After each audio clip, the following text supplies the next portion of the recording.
Potential for growth. Top experts everywhere said that aggressive investment in print media will pay off in spades, and that newsprint is in no way threatened by internet news sites or online video content. Besides, everyone in the know agreed, loyal readers of newspapers would never, ever in a million years turn their back on the trusted print media industry that has always been there for them in good times and bad. This is the Onion News Network. It's the Onion Radio News. I'm Doyle Redland. Cardiologists announced today that test subjects who took a single aspirin tablet followed by a fifth of bonded Kentucky bourbon were 85% less likely to realize they were having a heart attack. Potential side effects for the new treatment include slurred speech, impaired vision, and vomiting. Doyle Redland for the Onion Radio News, online at theonion.com. Don't miss a moment of Free Talk Live. Get our archives daily via our podcast at feeds.freetalklive.com.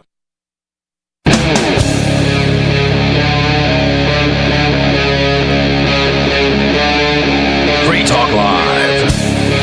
What's up, all of our liberty-loving friends? This is another fantastic episode of Liberty at Night with Nate and Charlie on the Free Talk Live network. Free Talk Live is brought to you by Dash Digital Cash. With fees of less than a penny per transaction, Dash is made for spending. Dash is one of the oldest cryptocurrencies and is widely available on exchanges, including the decentralized Maya protocol and in multi-crypto wallets. Thanks to the Dash DAO for sending us 32 Dash per month for this sponsorship. It's easy to get and use Dash. You can learn more at dash.org. That's dash.org. Well, maybe it's your first time listening. If you don't already know this, this is Liberty at Night with Nate and Charlie, and we are on the Free Talk Live network. But every single day of the week when we want to, we have a daily podcast called Good Morning Liberty. That's Good Morning Liberty with myself and my best friend Charlie. We've been friends for about 20 years now. So if you want to hear us talk politics every day, 1,429 episodes, then go find Good Morning Liberty on your favorite podcast app. Hey, maybe you'll like it. Maybe you'll have something you can throw in your daily rotation. So the first thing we're going to be talking about is it's going to be foreign policy. It's going to be what's going on around the world. Sometimes libertarians aren't all that great at that kind of stuff, but we are good at being right when it comes to our foreign policy. That's for sure. Now we have another thing going on in Syria, and I am excited to tell all you guys who are listening right now that next week we'll be bringing you an interview with the great, the one, the only Mr. Scott Horton, who is an expert on all things foreign policy. So I am pumped about that. We'll be talking about his new book, Provoked, and the thing in Syria, which has kind of kicked up since we booked the interview, but I do imagine we'll be talking about that quite a bit. So make sure, if you can't listen next Tuesday night, make sure you also listen to our podcast, Good Morning Liberty. You might also want to go join the Fed Haters Club at joingml.com. We have, 50% off right now because the MSRP is $14 and we're only selling it for $7. So that's a nice, pre-Christmas deal for you guys at $7 a month for the Fed Haters Club. So make sure you find that at joingml.com. We're going to talk about Syria because Assad has finally fallen and he's in Russia now, sharing a room with Edward Snowden, hanging out in Russia. The State Department, the U.S. government has finally won. They're finally enough. They've achieved what they wanted to achieve over all of this time. And that is toppling Assad in Syria. And, I think some people are supposed to be mad about this and some people are supposed to be happy. People on the left I see are happy, I guess, about this brutal dictator being gone and, free people in Syria and probably democracy, I bet, or something. I don't know what it's going to be. Let me just I'll tell you what, the last few regimes that have been toppled in the Middle East, it goes pretty well. It goes well after typically that. It's a really good thing for the people that are there. Yeah, they're better off now than they were then. But right now, this is fun. This is fun to think about this right now. like take a snapshot in your mind of the things you're seeing online and the things you're seeing these people post and what the president is saying and some of these war hawks and deep state people, what they're saying, and just realize that we have been in this moment several times with several countries over the years, over our lifetimes. Typically, it doesn't go very well. Okay. And I'm just going to tell you right now, Assad seems like a pretty bad dude. I don't like him personally. I'm not a fan of him. Yeah. Okay. Well, we've never met. He seems, I guess personally, I don't know him. He could be fun to hang out with or whatever. But I don't think he's particularly a good dude. I wouldn't vote for him for president or anything. Mm-hmm. Okay. He's not a libertarian. I'm not a fan of him. Also, is he any worse than American politicians? I'd say in his actions, probably not in his beliefs, but probably in his actions. Yeah. They're probably about the same. On the flip side, but if American politicians could get away with the same actions, would they do it? Yeah, they would. They're all terrible, of course. On the flip side, basically Al Qaeda taking over Syria doesn't make me feel all warm and fuzzy inside. I'm not like, oh, things are about to get so great for everyone. And we're going to have peace in the Middle East or whatever, So sometimes the answer is there's not a good answer. And sometimes the answer is it was better to have the dictator in place, the dictator we know. I'm just saying it's not immediately a great day for everyone that lives in the area. In fact, it could end up being a pretty bad day. Now, let me push back for all the libertarians out there. Is this not the libertarian dream? The libertarian dream? You push out the tyrannical government. I mean, Now there's freedom. But now there is freedom. Yes. I'm sure they're going to sign essentially a copy of the U.S. Constitution there, and everyone's going to live in freedom and peace and harmony afterwards. Libertarian utopia. It reminded me of a very important libertarian quote about Syria that I thought we should listen to. Just real quick for fun. I'm sorry to bring it up. I'm sorry. Okay. But this is how I feel. This is peak libertarianism. This is how I feel. What would you do if you were elected about Aleppo? About Aleppo. And what is Aleppo? You're kidding. No. Aleppo is in Syria. It's the epicenter of the refugee crisis. Okay, got it. Okay. Well, with regard to Syria, I do think that it's a mess. That's, honestly, I love that answer. I agree. It is a mess. So get your brooms. Yeah, you got to get your brooms because it is a mess for sure. And I'm not trying to be mean to Gary Johnson because to tell you the truth, I don't know the name of every town in all the countries in the world. Never heard of her. And sometimes as a libertarian, you're like, we should focus on the U.S. and not be involved in every single nation around the world. And that might mean that I don't need to know the name of every single city everywhere, Mm-hmm. So that, I didn't hate him because of that answer or anything, but I did want to bring that up for fun because we're talking about Syria. Now, let me give people a bit of advice here, okay? Yeah. When you're in a conversation like this, okay, clarify it without making yourself look stupid, okay? Because he just asked, what should we do about Aleppo? And he's like, what? And he goes, Aleppo. Your answer should be in regards to what? Yeah, that would have made him clarify that a little bit, but okay, yeah. We should move the U.S. Capitol there? Is that your question? Yeah.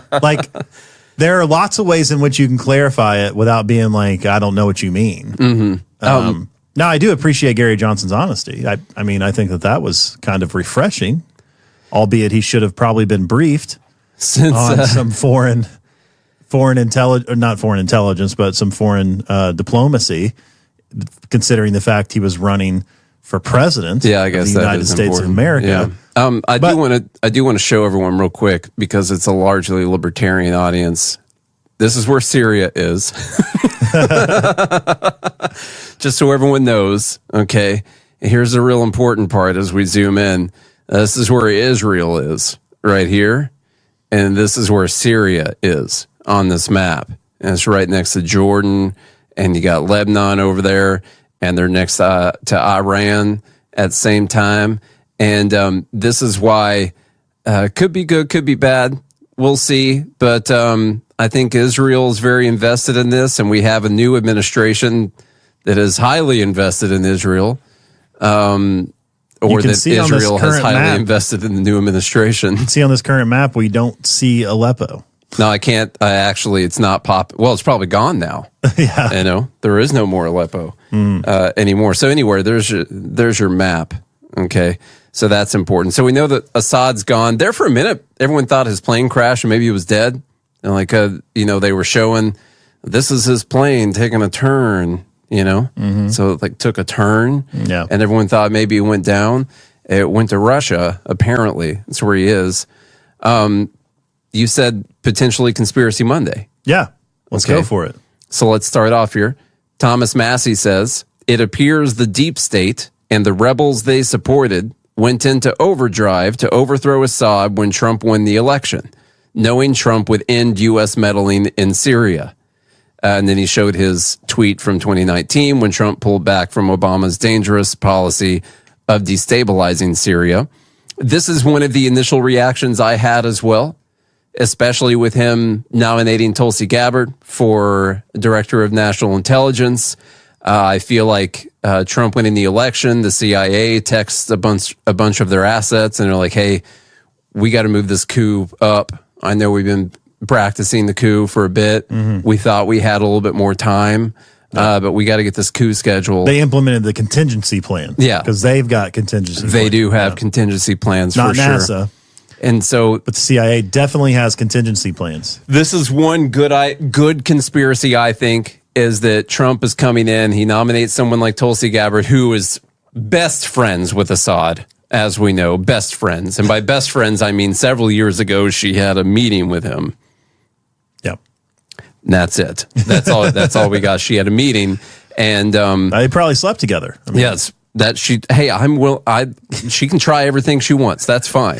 All right, that's on her. You know, women have all the power in the world if they just use it. I saw that in a movie once. Yeah. It's very possible.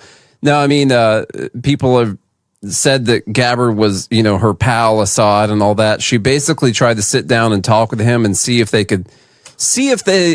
Assad would be amenable to the idea of not being a brutal dictator and maybe having democratic elections and stuff like that.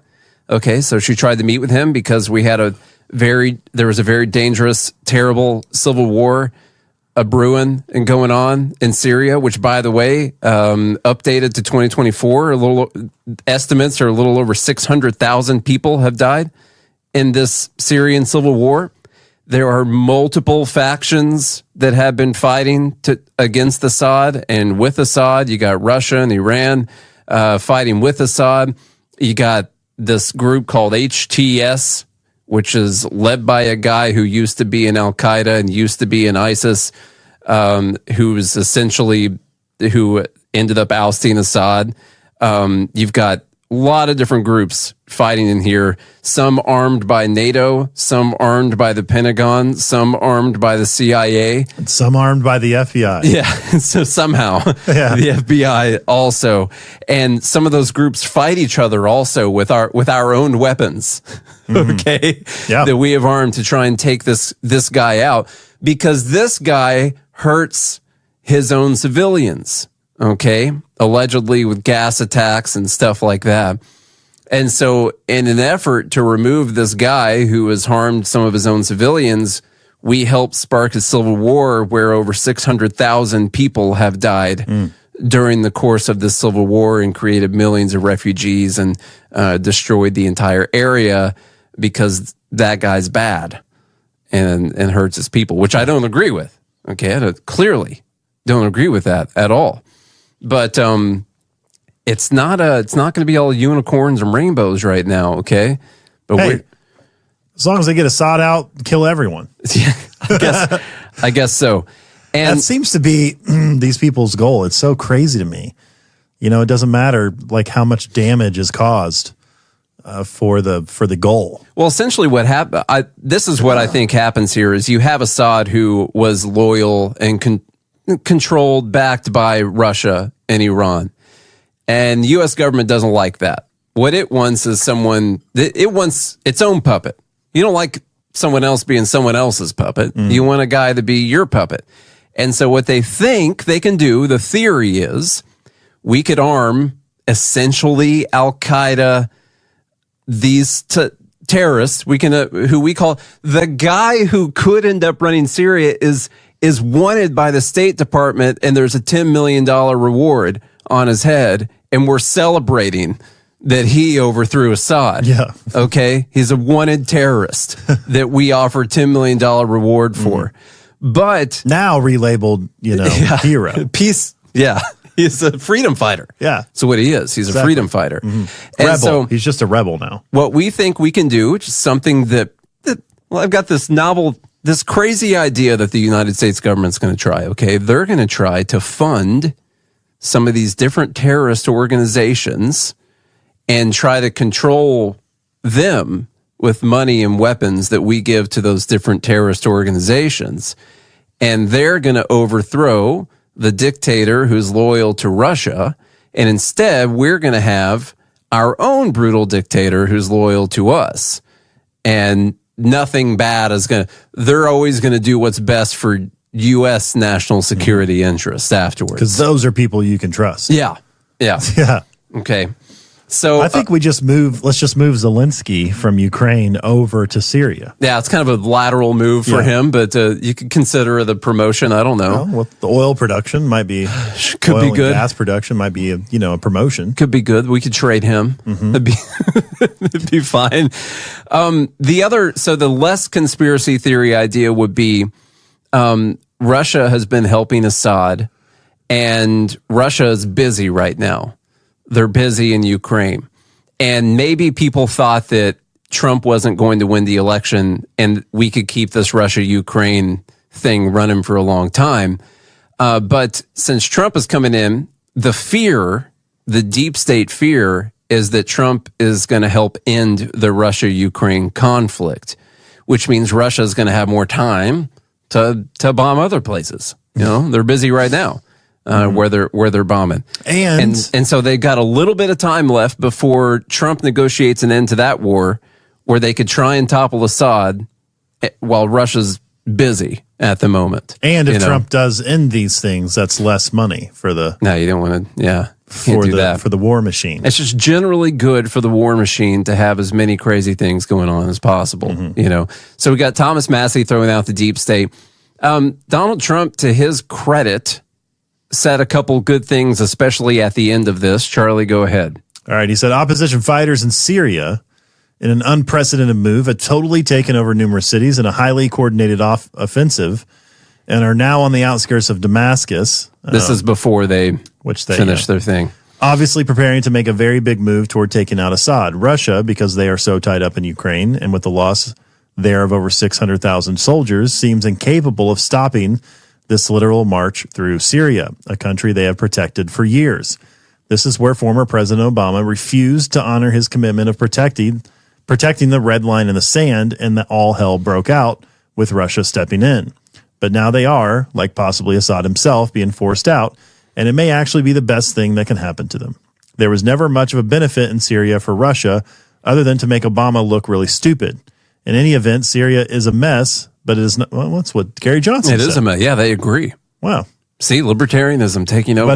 But it is not our friend, and the United States should have nothing to do with it. This is not our fight. Let it play out. Do not get involved. The problem is the U.S. is already involved. Yeah, they're literally involved. I would. It's not that I think.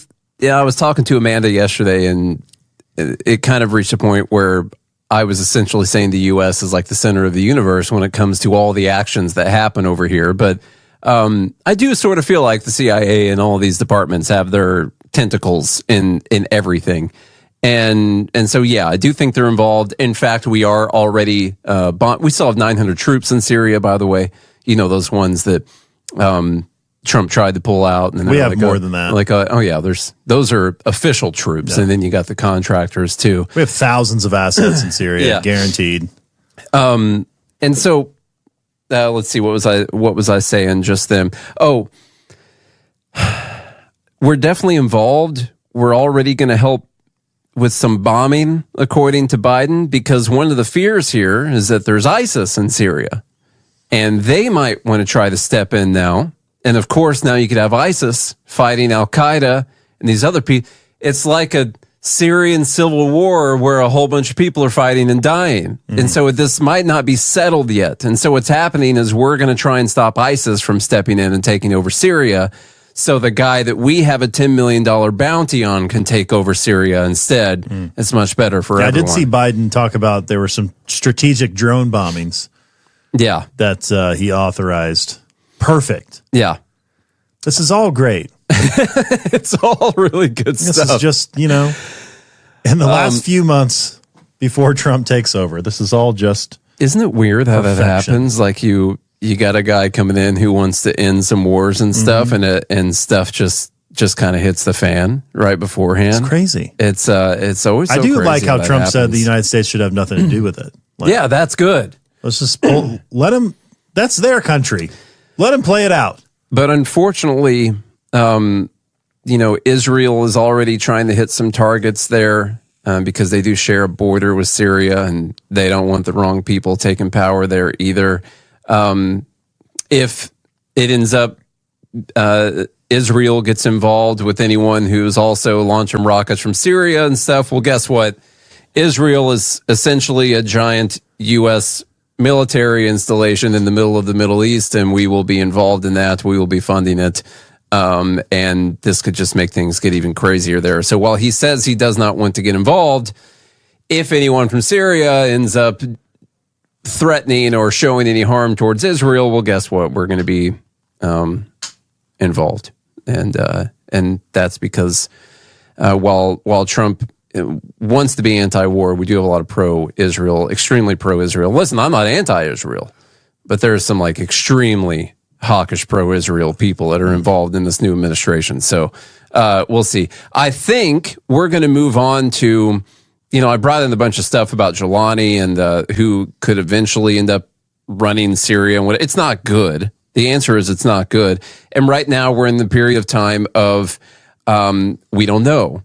And as I said when we first started, we have been in this period of time with several countries over our lifetime. Yeah. And typically when the brutal dictator that no one likes gets overthrown, it's not great afterwards.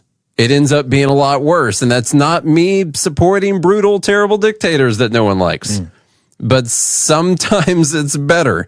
None of this stuff gets fixed until the people in these countries decide that they want freedom and liberty, and they decide to fight their own little war for freedom and liberty. But I don't think that I don't think that's on anyone's radar.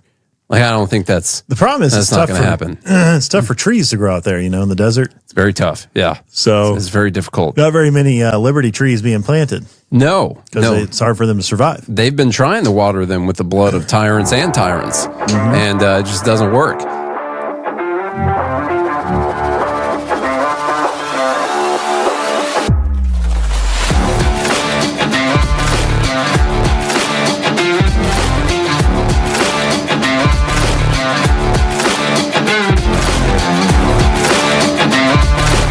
We have some good news. The indictments against Ross Ulbricht in the District of Maryland were dismissed with prejudice, meaning they can never be refiled. This is especially good because those indictments contain the only charge ever made that Ross engaged in murder for hire. This was a serious allegation that Ross Ulbricht denies. It was never prosecuted or ruled on by a jury, but was trumpeted by the federal government and the media as if it were proven fact. The Maryland court held these indictments for almost 5 years, poisoning Ross's case and leaving him under a cloud of unproven allegations. As explained in Ross's appeal to the Supreme Court, the fact that the judge used these allegations to give Ross a draconian sentence of double life without parole violated his Sixth Amendment right to a jury trial. Judges are required to issue sentences based on convictions decided by a jury, not unproven allegations never even charged at trial. Although this is a positive development, the dropped indictment will not set Ross free. Now, a presidential pardon is Ross's only hope of freedom. Sign the petition at freeross.org. freeross.org. From Feature Story News in New York, I'm Mitch McCann. American Airlines flights are taking off again after its planes were temporarily grounded across the U.S. this morning. The ground stop, which lasted roughly an hour, was caused by a vendor technology issue, but the airline says that it's since been resolved and services have resumed. Benji Haya reports from Washington. Christmas Eve, one of the busiest travel days of the year. Yet, just as its rivals were carrying customers for their festive period plans, one of the US's biggest airlines was forced to bring its operations to a halt. An IT glitch, forcing a brief pause in Americans' services nationwide. Whilst only short-lived, it's led to delays at several airports, an unwelcome disruption for the record number of passengers expected to take to the skies across this holiday season. Benji Haya, Washington. Ukraine's President Volodymyr Zelensky says more than 3,000 North Korean soldiers have been killed or wounded in Russia's Kursk region. The US and South Korea estimate that up to 12,000 North Koreans have been sent to assist Russia in its war with Ukraine. William Denslow reports from Brussels. NATO has previously described North Korean forces fighting alongside Russians as a turning point in the war. Ukrainian officials now claim Pyongyang suffered over 100 casualties in just 3 days. North Korean forces have been deployed to Kursk in an effort to help Russia reclaim territory that Ukraine seized earlier this year. President Zelensky says there are risks that North Korea will send more soldiers and military equipment, adding that such actions would be met with tangible responses. William Denslow, Brussels. Bangladesh has formally asked India to extradite ousted Prime Minister Sheikh Hasina. India's Minister of External Affairs has declined to comment on the request, as experts foresee New Delhi walking a diplomatic tightrope on the issue. Ishan Garg tells us more.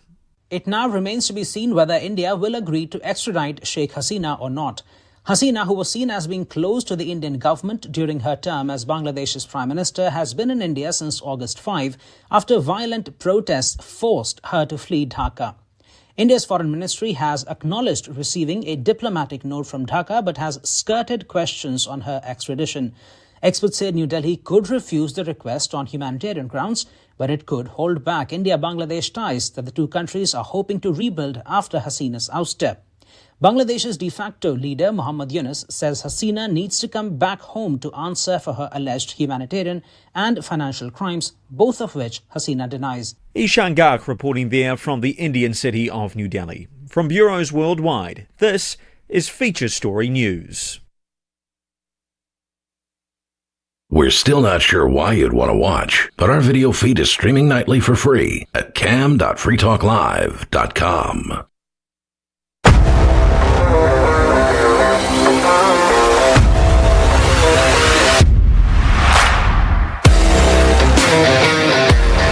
The dude, Luigi Mangione, was arrested in Pennsylvania. He is allegedly the guy who killed the United Healthcare CEO. Charlie says he's not the guy. Why? There's just no way. This isn't the guy. Why is he not the guy? First of all, the eyebrows don't match. The eyebrows are pretty close. They don't match. I think they're pretty close. I don't think so. I've seen a lot of conspiracies about it not being the guy. So the thing with the conspiracy is normally there has to be some type of incentive, like something to gain. And I don't understand what that is yet. And so I don't understand coming up with a conspiracy about why it wouldn't be the guy when you don't have a reason why it wouldn't be the guy. Because what's the motivation for him being the guy? Well, he hadn't posted anything since June. These are claims about this guy, whether or not he's the shooter. This is what's happened in this guy's life. He had a major surgery, screws in his back, having a tough time with that, drops off the map. No one has heard from him since around June, the last time that he posted on social media. Family couldn't contact him. Friends couldn't find him. Nothing like that. And then he resurfaces and kills a health insurance CEO. As far as the theory goes right now, I don't see why it couldn't be the guy. I get that it's odd to find a dude, change his clothes and stuff. He goes into Central Park, he changes clothes, apparently changes backpacks. But like in his backpack that they, find him with, he's got a ghost gun, with a suppressor and a manifesto. Just perfect. Perfect. He's got his McLovin ID. And so you got seemingly everything on the guy that you would need to convict him. To say he's the guy, yeah. They also allegedly found $8,000 on him in cash or something like that. And that is the only, when he went to court, he went before the judge, that's the only thing that he disputed. He's like, I didn't have cash on me. They had to have planted that on me. But that's it. He didn't say, that gun's not mine. All he said was, I don't know anything about the cash. I don't know why he would deny that, but not the other stuff. Did he just not say anything about the other stuff? I guess not. I mean, they presented all this stuff in court yesterday, and the only thing that he had an issue with was he said that the cash wasn't his. That's it. But if he sows a seed of doubt about them planting cash, then they could plant. What else did they plant? Exactly. Yeah, exactly. But why? I'm just asking. What normally a conspiracy theory has a good why. Why would they do this? So what's your why? What is it? Well, that way they could dismantle the healthcare system, into government. Why? But why wouldn't this guy want to do it? They could ban ghost guns, 3D printing. Obviously this guy had a ghost gun and a ghost suppressor. Good for him having a ghost gun. I think we should all have one. So maybe we do. They're going to ban those because obviously this led to a high profile killing. Yeah. If it wouldn't have been for 3D printers, it wouldn't happen. Brian Thompson would still be alive. I don't think this guy would have had an issue getting a gun. He was a person of means. According, so he worked as a data engineer at the Carbine website TrueCar. Let's see, graduated from UPenn in 2020. He received a Master of Science in Engineering with a major in Computer and Information Science, a Bachelor of Science in Engineering, major in Computer Science with a minor in Mathematics. Let's see, he worked as a teaching assistant and founded a video game development club, according to his LinkedIn account. At Stanford University in California, Mangione was a head counselor for pre-collegiate students program during the summer of 2019. Let's see, ties to Honolulu. His last known address was in Honolulu, according to an Instagram video. He's related to a prominent Maryland family. He was born and raised in Maryland. He is related to a prominent Maryland family and owns country clubs. The family owns country clubs, healthcare facilities, and real estate companies. So he's just a rich kid who hates his dad. That's just really all it is. His dad probably looked up to this Brian Thompson guy, and so he wanted to take out his dad's hero. I just don't see I don't understand the conspiracy theory here. He was valedictorian. He captained the Gilman robotics team. What? There's nothing saying this guy wouldn't have some kind of bad medical problem and decide he wants to take out a You're healthcare telling me you don't CEO. see the conspiracy theory? No, I don't see this one, and I love a good conspiracy theory. I just don't get it. What is his motive for taking out a healthcare CEO? What's the motive? This guy had everything going for him. He probably had some kind of bad healthcare thing happen, and decided he was going to do something to solve the problem. I don't know. We'll see what his manifesto says. If it's a real and they also won't release it. So what are we going to do if he admits to all of it? He didn't deny the gun being his or anything else being his in court. Does the gun match? So how far does the conspiracy theory goes? He admits to it, but that's because they're threatening to hurt his family or something like that, or But why? Yeah. Why can't this just be the guy? I can't see how you're just going along with it. Hey, he's innocent until proven guilty. Now I'll go along with that, but I'm just saying I don't see the grand makings of a conspiracy here yet. It's just not coming together for me. But hey, if I see some kind of evidence or whatever, that's fine. I want to talk a little bit about the healthcare stuff, of course. So we're going to start with this Taylor Lorenz being on Piers Morgan. By the way, I did see that I think she got let go from her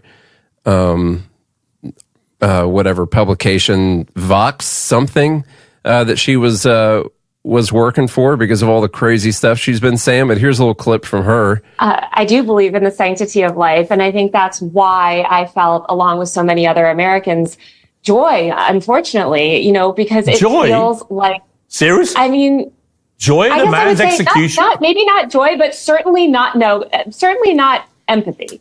Because again, we're watching the footage. How can this make you joyful? This guy's a husband, he's a father, and he's being gunned down in the middle of Manhattan. Why does that make you joyful? Thousands of Americans that being murdered. So are the tens of thousands of Americans, innocent Americans, who died because greedy health insurance executives like this one push policies of denying care to the most vulnerable people. And the many millions of Americans that have watched people that I care about suffer and in some cases die because of lack of health care. So should they all be killed then? Should they all be killed, these healthcare executives? Would that make you even more joyful? No, that would not. Well, why not? And, why are you laughing? I think because it wouldn't fit. I love Pierce. He does a good job, you know. Most of the time. I like people who, but he's good at, I don't have that where I can put myself in an uncomfortable, awkward situation in that kind of conversation. Like, I don't have that quality right there. I get uncomfortable watching other people in that situation. And that's one of the reasons I just hit pause right then. So here's the thing. These greedy health insurance CEOs. Yeah, we know that. We talked about that. By the way, it's about the biggest episode we've had this year. Was our talk about healthcare last week. So maybe we ought to lean into that a little bit, you know, because that seems to be our specialty in the first place. And so this is kind of funny. Like, we leaned into where our actual expertise lies, and it ends up being, I think, about our biggest episode of the year so far. So I wanted to bring up a couple things I've seen Ro Khanna say. Now, this is probably going to go for a dumb bleep of the week submission here, but I saw him post this yesterday, and he said last year the 7 largest private health insurers collected $1.39 trillion in profit. It's absurd that big insurance is raking in trillions while Americans are pinching pennies to afford treatment. We need Medicare for all now. There you go. We need Medicare for all now. Yeah. Then you might see that there's a proposed community note. Of course, after this gets 4.4 thousand retweets or reposts, and the fact that he confused revenue with profit.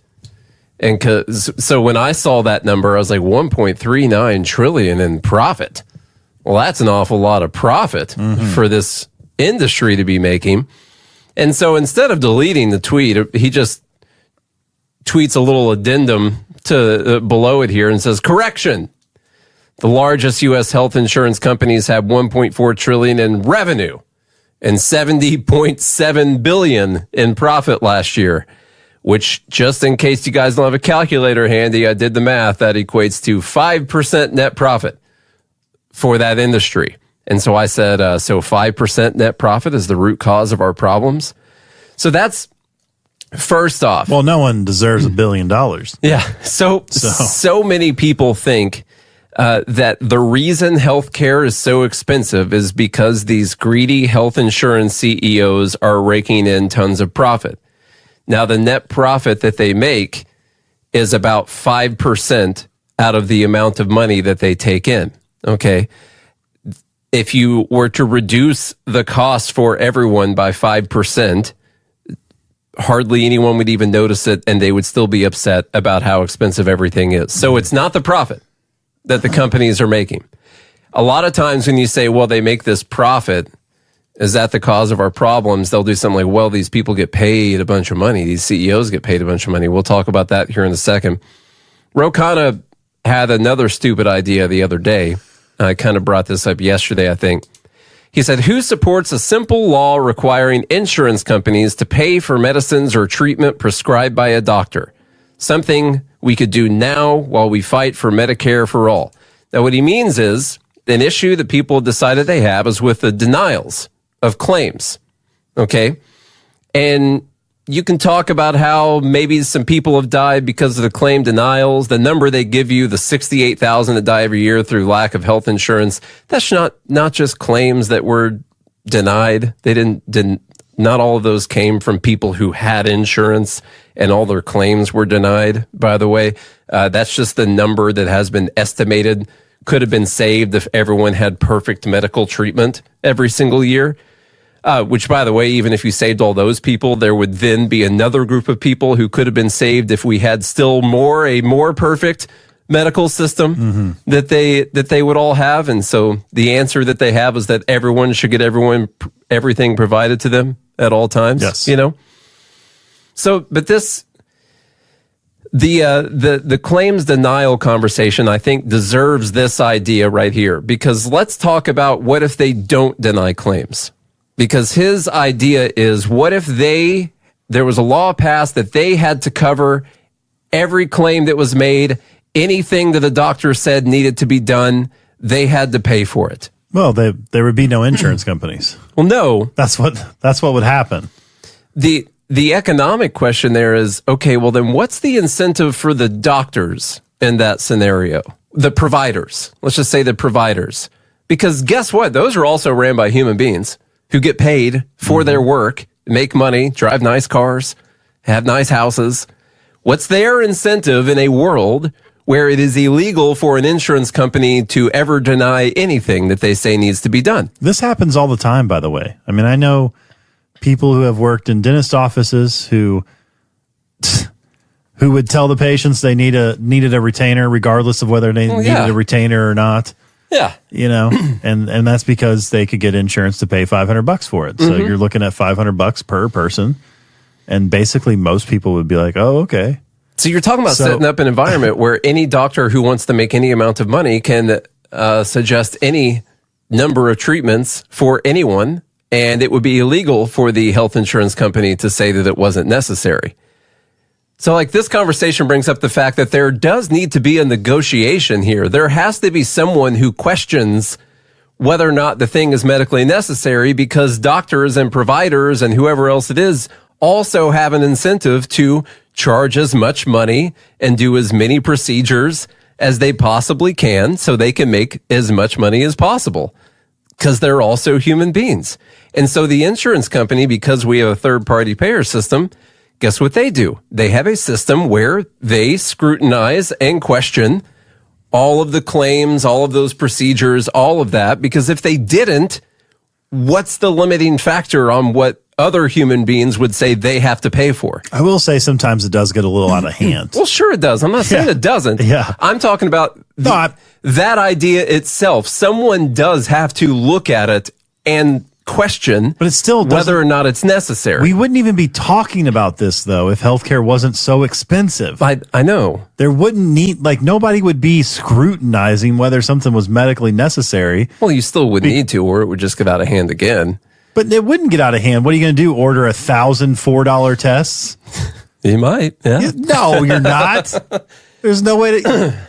There wouldn't be. You wouldn't be able to make a massive amount of money because you couldn't. It would be so simple. There'd be no way to justify, 1,000 $4 tests, let's say, something that should cost a mediocre amount of money. There would be no incentive for anybody to go in and scrutinize anything because it would be such a minuscule amount of money. It wouldn't matter. Yeah. It still doesn't get to the root cause of the problem, which is that healthcare is too expensive. And there's reasons that it's too expensive. Yeah. He adds on because something. Then what I'm saying is like most healthcare should be very inexpensive. And then like your major things that happen should cost obviously a lot of money. Let's say a heart transplant or something. And then it's pretty easy to prove medical necessity when it comes to something like that. Yeah. Doctors aren't just going to be handing out heart transplants willy-nilly. Like Oprah. You get a heart transplant. You do. So to me, if you solve the pricing problem, and I'm not saying you solve all of it, but largely you would solve this problem, the medical necessity. I mean, God, dude, each side, providers and insurers, they have teams of people, physicians arguing back and forth on what is medically necessary. Yeah. That's just one form of denial. There's all kinds of denial. You got like claim denial nurses who, people who work there who are medically trained professionals, physicians who go through everything and scrutinize everything. Mm-hmm. And what I'm saying is, in the system we have right now with insurance, even if we had a perfect healthcare system, you would still have an insurance company that would need to scrutinize and make sure that things are actually medically necessary to happen, because they're the ones that are paying for it. And if they didn't do that, then the doctors could just charge whatever they wanted, and however many amount of times. And Ro Khanna realizes that if you did this, clearly they would just increase their premiums by a bunch of money if they were forced to pay for everything and they were never able to question it. And so he says, well, they would have to ensure that there would be no premium hikes. Yeah. So he wants to force them to pay for everything, no questions asked. Why would you question that? Doctors are good people. They are good, noble people. Okay. Most are. So you can't question it. And so you also have to set a limit where they can't hike their premiums. So he's essentially like, I know Obamacare didn't fully finish off the health insurance industry, but I have an idea of how to do it. And we're going to go ahead and destroy them completely, make sure they just go out of business. It's totally ridiculous. What I'm trying to get down to is, people seem to think, well, they deny claims and that's bad.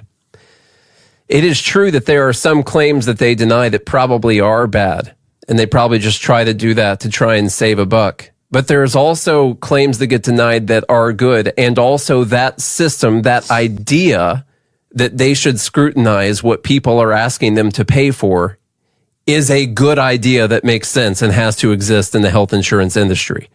And so you can't just attack that idea on its face and say they shouldn't be able to ever scrutinize anything.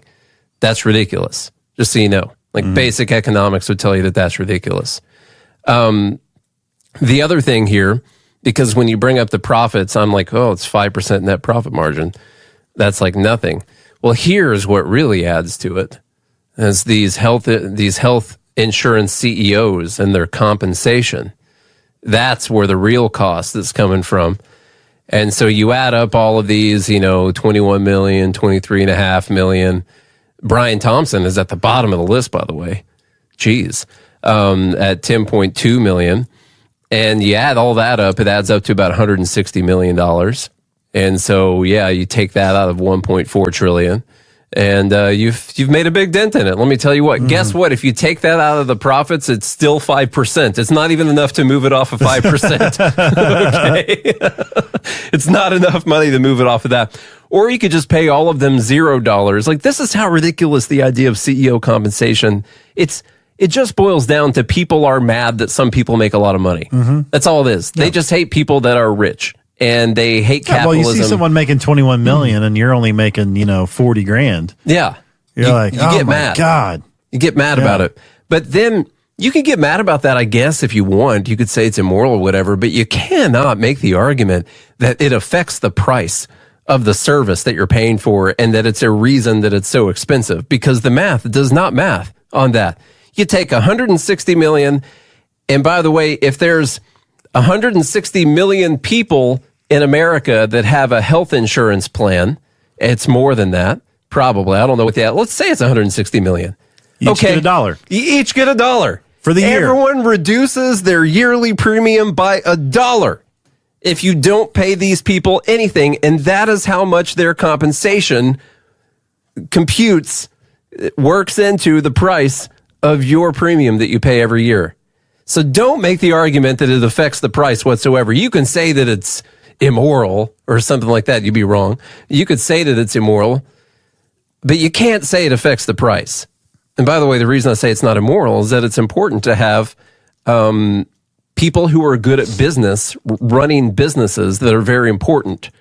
The difference in paying for a CEO that is $1 million a year or $300,000 a year, a number that people won't get mad at, I guess, versus a CEO that's $25 million a year, could be $50 billion. It could be running the company into the ground and all of those people losing their health insurance. Mm-hmm.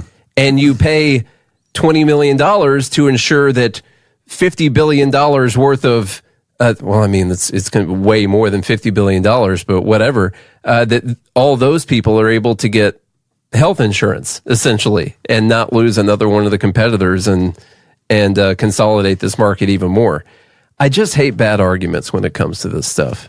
That's my biggest thing. I agree. Like, make a decent argument. Someone, please. A new Gallup survey found that 62% of Americans say it's the federal government's responsibility to ensure everyone has health care coverage. Jesus. Well, I want to let all of those percent of people know right now that you're living in it. Right now. So don't you be complaining about what we currently have. This, right now, the situation we're talking about is because of the government guarantee making sure that all Americans have health care coverage. That is what we live in right now. The ACA, Obamacare, has completely ruined the health insurance industry, made it so expensive. They've taken away most of the ways an insurance company can be profitable, which is by creating very cleverly devised risk pools of people and having people who don't need to use it pay into it throughout the year. So the lower amount of people who do use it are paid for by the others. This is the way insurance works. It's like a voluntary social welfare program almost. Mm-hmm. But you have to devise those risk pools in a very specific way. And the government took it and turned it into what a government welfare program would look like instead of a capitalist welfare program, what that would look like.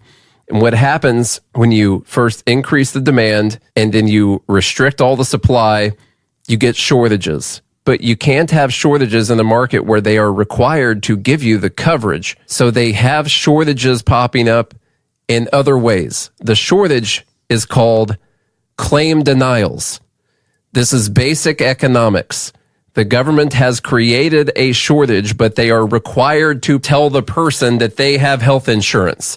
So you give the person a piece of paper that says you have health insurance. So there's no shortage right there. Then on the back end, the shortage occurs when they try to deny you the service that they were legally obligated to give you, even though they probably didn't want to give it to you in the first place. That's where the shortage happens. Mm-hmm. And that is what we're living in right now. That's why we could say that they denied some claims for people that paid them, and that's a shady thing to do. But also, this is the government's fault that this is. By the way, that's right a great analogy. That's a great analogy because the same thing happened during the housing crash. Yeah. Right? Yeah. There was a shortage. They give you a house. Yes. But it happened on the back end when you got evicted. Yeah. Or, sorry, when you got foreclosed on. Exactly. And that's because the government forced banks to lend you money that they wouldn't otherwise have qualified you for. You got kicked out of the house. And you didn't really get the house. That's a great analogy. That's a great analogy.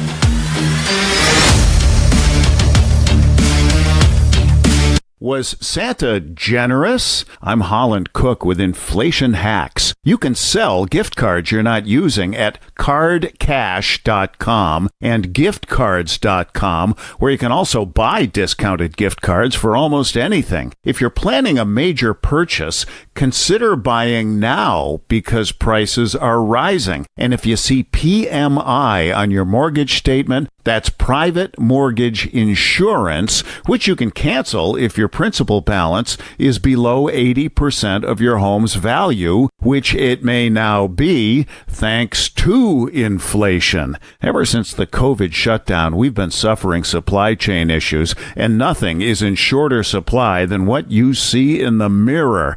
The help wanted sign is everywhere, so ask your boss for a raise. How are you coping? Post your inflation hacks at andyoucanquoteme.com.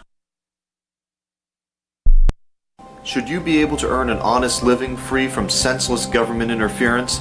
The Institute for Justice thinks so. That's why we've spent years defending hard-working men and women from pointless government regulations. Nationwide, IJ has created opportunity by reducing government power, but there is still more work to be done. Visit our website today at ij.org. Let IJ take care of the government so you can take care of your business. What if you want to hear the latest episode of Free Talk Live, but all you have is your phone, you forgot to download our archive, and you have no data connection? You can call our Listen line at 641-793-0191. That's a long-distance number, so you may incur charges. If not, listen as long as you want. 641-793-0191. The Free Talk Live Listen line, 641-793-0191. The latest episode of Free Talk Live continues with Hour 2 up next after the news, here at listen.freetalklive.com. From Feature Story News in New York, I'm Mitch McCann. American Airlines flights are taking off again after its planes were temporarily grounded across the U.S. this morning. The ground stop, which lasted roughly an hour, was caused by a vendor technology issue, but the airline says that it's since been resolved and services have resumed. Benji Haya reports from Washington. Christmas Eve, one of the busiest travel days of the year. Yet, just as its rivals were carrying customers for their festive period plans, one of the US's biggest airlines was forced to bring its operations to a halt. An IT glitch, forcing a brief pause in Americans' services nationwide. Whilst only short-lived, it's led to delays at several airports, an unwelcome disruption for the record number of passengers expected to take to the skies across this holiday season. Benji Haya, Washington. Ukraine's President Volodymyr Zelensky says more than 3,000 North Korean soldiers have been killed or wounded in Russia's Kursk region. The US and South Korea estimate that up to 12,000 North Koreans have been sent to assist Russia in its war with Ukraine. William Denslow reports from Brussels. NATO has previously described North Korean forces fighting alongside Russians as a turning point in the war. Ukrainian officials now claim Pyongyang suffered over 100 casualties in just 3 days. North Korean forces have been deployed to Kursk in an effort to help Russia reclaim territory that Ukraine seized earlier this year. President Zelensky says there are risks that North Korea will send more soldiers and military equipment, adding that such actions would be met with tangible responses. William Denslow, Brussels. Bangladesh has formally asked India to extradite ousted Prime Minister Sheikh Hasina. India's Minister of External Affairs has declined to comment on the request, as experts foresee New Delhi walking a diplomatic tightrope on the issue. Ishan Garg tells us more. It now remains to be seen whether India will agree to extradite Sheikh Hasina or not. Hasina, who was seen as being close to the Indian government during her term as Bangladesh's Prime Minister, has been in India since August 5 after violent protests forced her to flee Dhaka. India's Foreign Ministry has acknowledged receiving a diplomatic note from Dhaka but has skirted questions on her extradition. Experts say New Delhi could refuse the request on humanitarian grounds, but it could hold back India-Bangladesh ties that the two countries are hoping to rebuild after Hasina's ouster. Bangladesh's de facto leader, Muhammad Yunus, says Hasina needs to come back home to answer for her alleged humanitarian and financial crimes, both of which Hasina denies. Ishan Garg reporting there from the Indian city of New Delhi. From bureaus worldwide, this is Feature Story News. With FSN Spotlight, I'm Simon Marks, continuing our gaze this week into the crystal ball for next year with the help of New York Times chief diplomatic correspondent Steve Erlinger.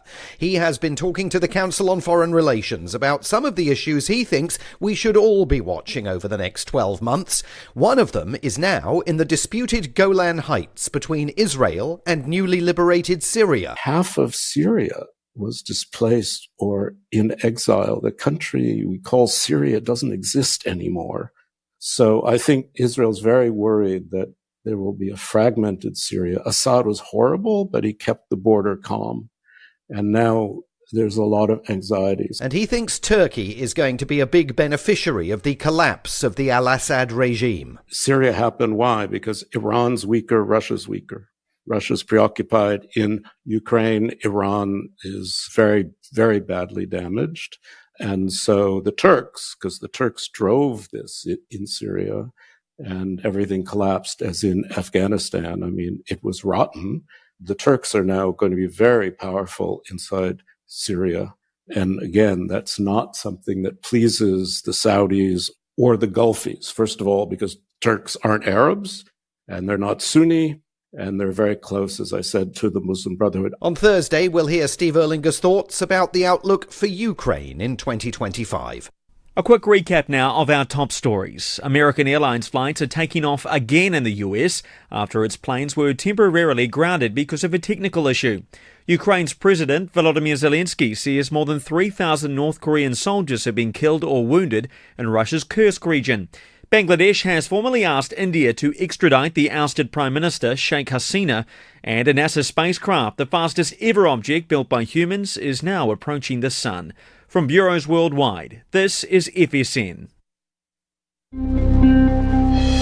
The number of users who actually enjoy Facebook is down to 4, and Apple announces a new iPhone with the N-word on the back, knowing customers will buy it anyway. And now for the delayed and utterly thoughtless romantic gesture that is The Onion Week in Review. Self-identified 9/11 truther Dennis Shaw told reporters Tuesday he's absolutely convinced the United States government has orchestrated an intricate plot to systematically destroy the last 11 years of his life. Shaw, who since 2001 has spent nearly every waking minute poring over footage of the World Trade Center attack and even handing out truther pamphlets every afternoon, says the government is behind the gradual collapse of his personal and professional life, adding that the conspiracy, quote, goes all the way to the top. Before 2001, I'd see my friend Stephen Copley every couple of weeks, and now he won't even answer my calls. The government got to him too. Think about it. My coworkers, my wife, my friends, everyone calling me crazy after September 11th and wanting nothing to do with me. What are the chances of that? This is the Onion News Network. You can help spread the ideas of liberty with our Patreon for just $5 per month at amps.freetalklive.com.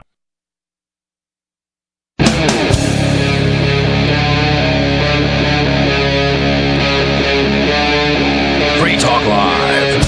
This is Liberty at Night with Nate and Charlie on the Free Talk Live Network. Let's talk about the murder of that healthcare CEO and the problems with our system. The common thing to say is we don't condone this, but maybe people should pay attention to why this happened.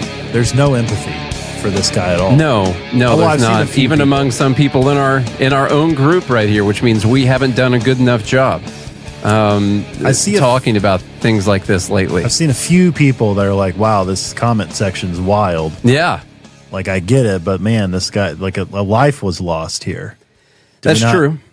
And he had a couple kids, a wife, stuff like that. But then the response from people as well, so did the people who died because he denied people's claims and they died from whatever these conditions were. That is a very surface level, simple order way of thinking about the healthcare system in the United States. You pay the health insurance companies and sometimes they deny claims. And if that's the person that you get mad at and you think is the cause of the healthcare problems in the United States, then you haven't spent enough time thinking about the problem. We don't operate in a free market healthcare system in the United States. And if we had a free market healthcare system in the United States, people like this would probably go out of business because other people would come in and do a better job. We could probably talk this entire show about reasons that claims are denied and percentages of claims that get denied and the fact that we can talk about how bad payers are in the market. Yeah, I think 0.2% of people appeal those denials. The rest of them just either let it go into debt or they pay it or they just stop going to the doctor or whatever. Actually, a very large percentage of the time that people do appeal, they'll pay it. But a very low percentage of people will get on the phone. Now, let me go on a rant about payers because I can empathize with the people who have a lot of apathy right now, and I get it. Now, violence is never the answer. I don't agree with that. What I can do is I can empathize and understand from a personal perspective or a provider perspective on how difficult payers are in this system. Now, you have to understand that the reason, actually one of the largest reasons more recently of why the payers have the ability to do what they do when it comes to denying claims and making it nearly impossible to submit information correctly or whatever, is that the payers largely wrote the Affordable Care Act, which organizes a lot of this stuff. But it all goes back to Medicare and Medicaid.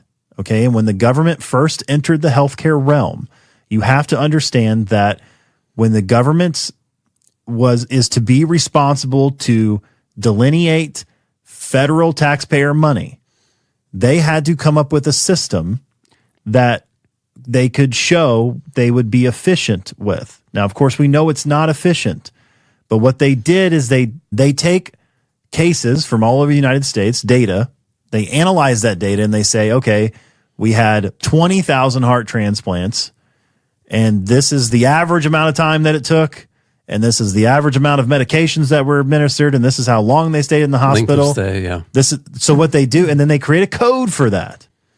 And they say, like, okay, we're going to pay you this much based on this code because this is what the average cost is for, all these people who had heart transplants. And so the problem is, here's the problem with that kind of thinking, is that human beings are so unique that it can't be a one size fits all system. Now, of course, they allow you to add some modifiers, and you can add some different procedure codes or whatever, different diagnosis that comes in there. You can add some comorbidities, complexities or super complexities. That's not what they're called technically, but modified complexities, MCCs, CCs.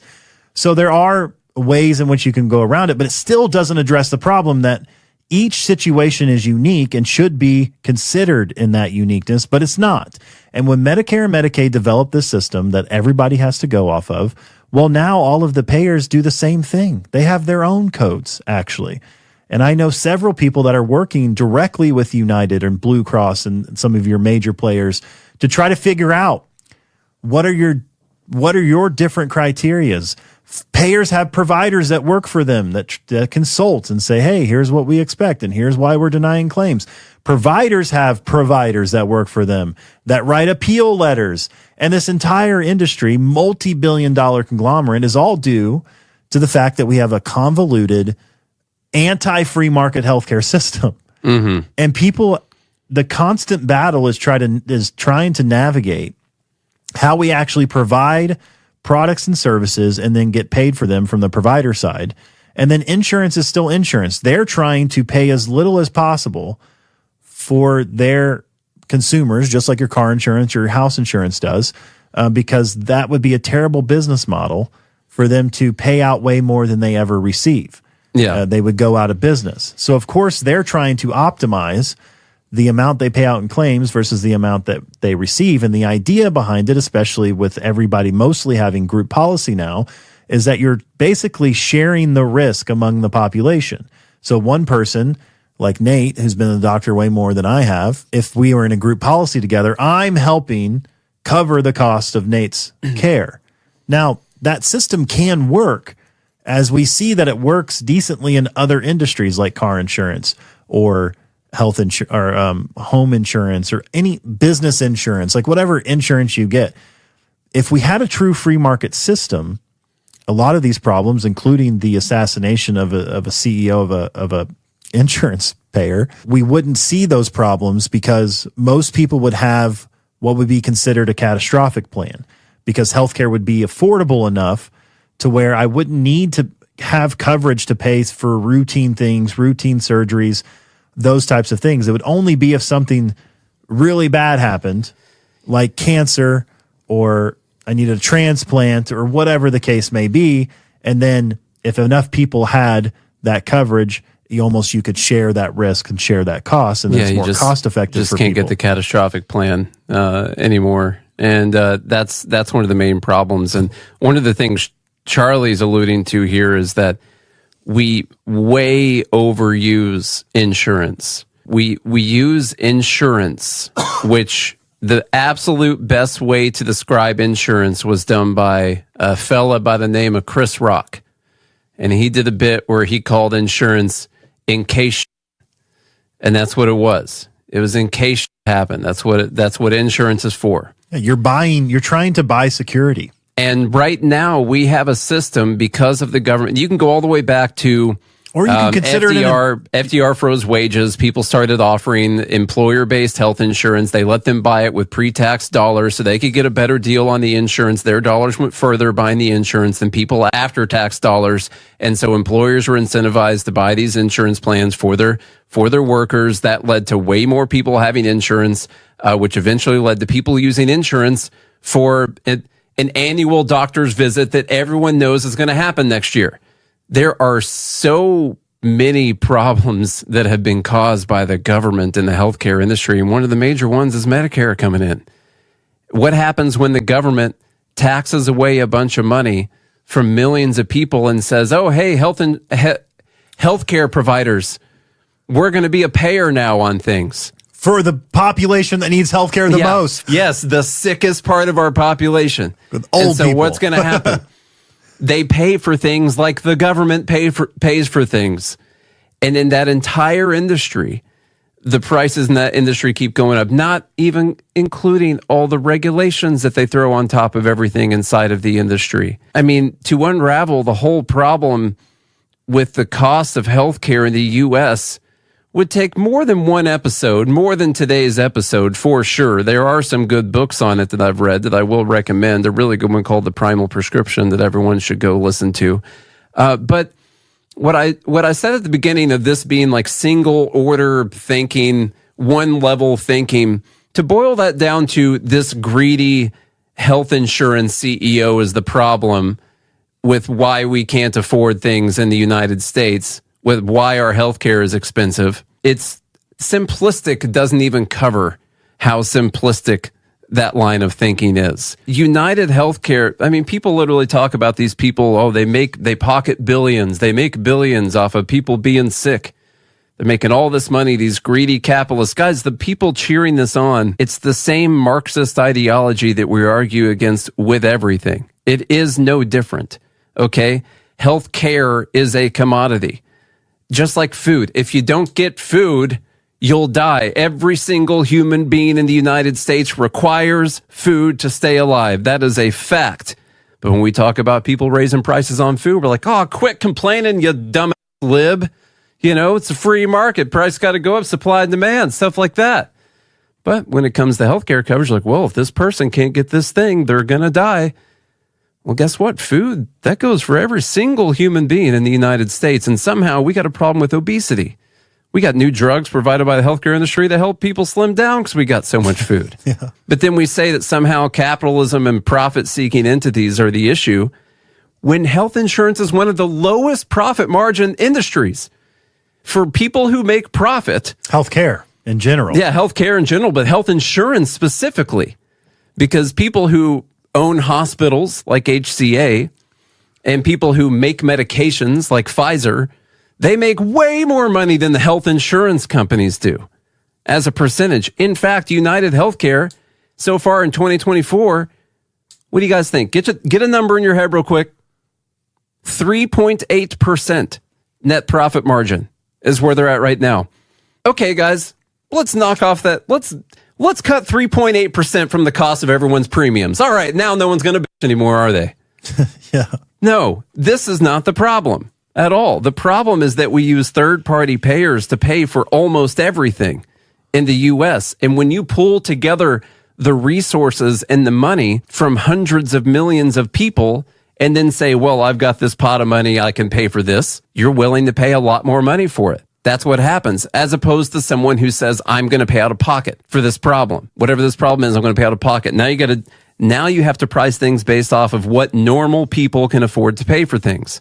We don't do that anymore in the U.S. What's interesting on top of that, I will say, is regular human beings' prioritization. We saw during the pandemic that people were willing to spend $50,000 to $100,000 on a vehicle and have $1,200 to $1,500 a month car payments. And that's no problem. They're getting a car that makes their life easier. However, if they need to visit a doctor or have some kind of minor surgery so that they don't die, to prevent death, no longer being here. It doesn't matter if you have a car or not. You're dying. Well, I don't have the $50,000 and someone else should pay for it. It's more expensive than what it should be. We all agree with that. It could be a lot cheaper if the government wasn't ruining it and if we weren't all using third-party payers to pay for everything all the time. But that is a big thing that we've harped on over the years, is that people need to ask themselves what the value of not dying is. I realized this after I complained about paying $2,000 out of pocket for my appendectomy, which if I wouldn't have gotten, I would have died. And I complained about paying $2,000 out of pocket. Not to die. After the insurance company, by the way, paid about $40-something thousand, which is way too much. That's a pretty good deal. Now, that's not fixing the problem we're talking about today, or this conversation about, well, a guy had it coming, he denied a lot of claims. And this is not to say there aren't problems in the system. One of the things that we did at Politicon is when we had a bunch of Bernie bros come up, we agreed with them that there's major issues in the healthcare system. The problem is that we disagree on the solutions, and we disagree on what's causing some of those problems. Now, is there greed at play? Well, sure. Of course there is. But it's always the other fellow who's greedy, not me, right? No, but I don't want to not die for the cheapest amount possible, right? Is that greedy to not want to die? It is greed. It's greedy to not want to die for the cheapest price possible. Well, hey, by the way, I'm not trying to say this guy maybe wasn't a POS greedy guy who denied a bunch of people who they knew they should have been covering, and they tried to deny it anyway so they could not pay it out and save whatever amount of money that was. I'm not making that claim whatsoever. They probably denied a bunch of people who shouldn't have been denied. They probably reworked their terms of service or whatever it is that they call it in order to confuse some providers and create a bunch more denials in order to save money. Absolutely they did. The difference here is that this is healthcare, and it's directly related to whether or not people are going to die. And so that's where people get extra upset about it, even though there's plenty of other things, food, shelter, water, stuff like that, that are also related to whether or not people would die if they didn't have them. The fix for that, what is the fix for that? Because everyone's greedy. The problem is people single out certain individuals and say, well, that person's greedy. I'm not greedy. People who work in the government are greedy. There's no way anyone who works at CMS or HHS or any .gov agency are greedy. They're all public servants who get paid, but they're servants also. We call them that. I don't know why. And they're not greedy. It's just these people who are profit seeking getting 3.8%.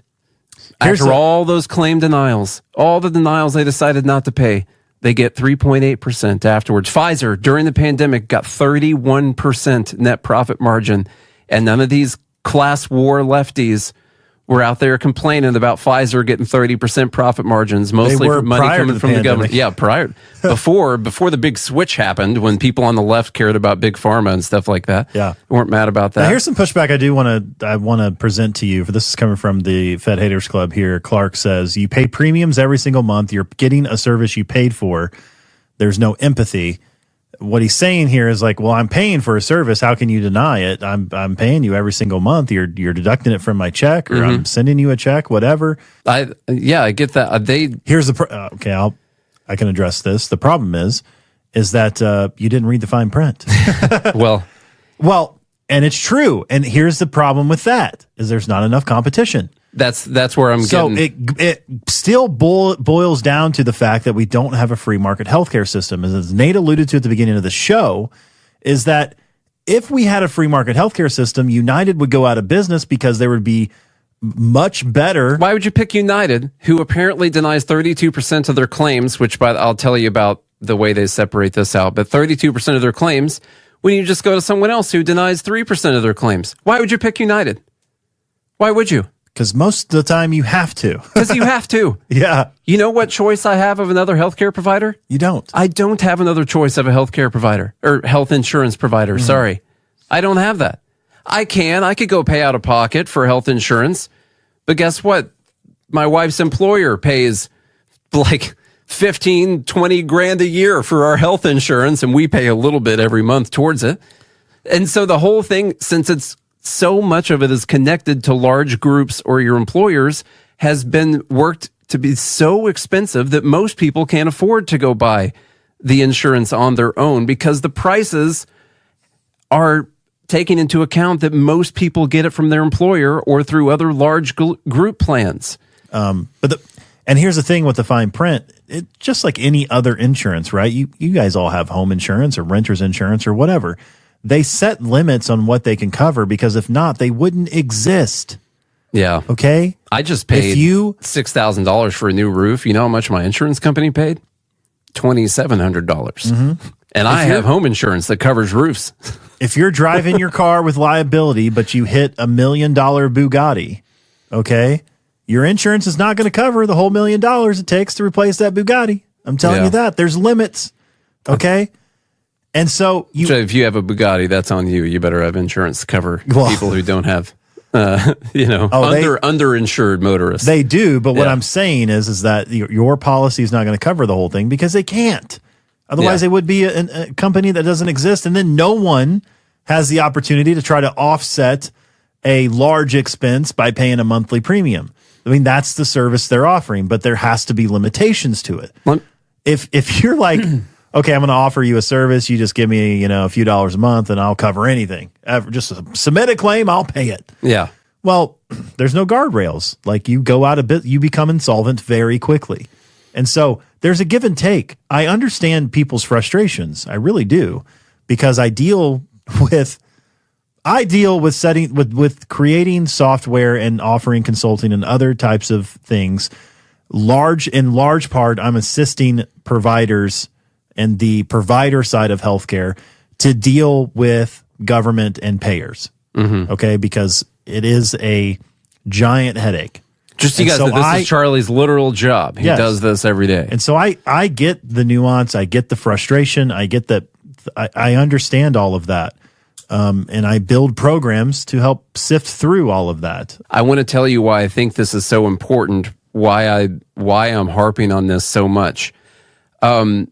If you go down the line of, well, this guy was a POS, we really shouldn't care very much. Look at all the bad stuff that he did.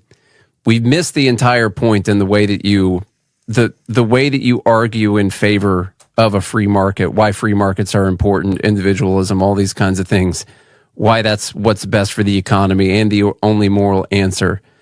And when you go down the line of, well, this guy is immoral and did bad things, all this leads to is you're going to replace him with someone who's moral and who isn't going to do those bad things.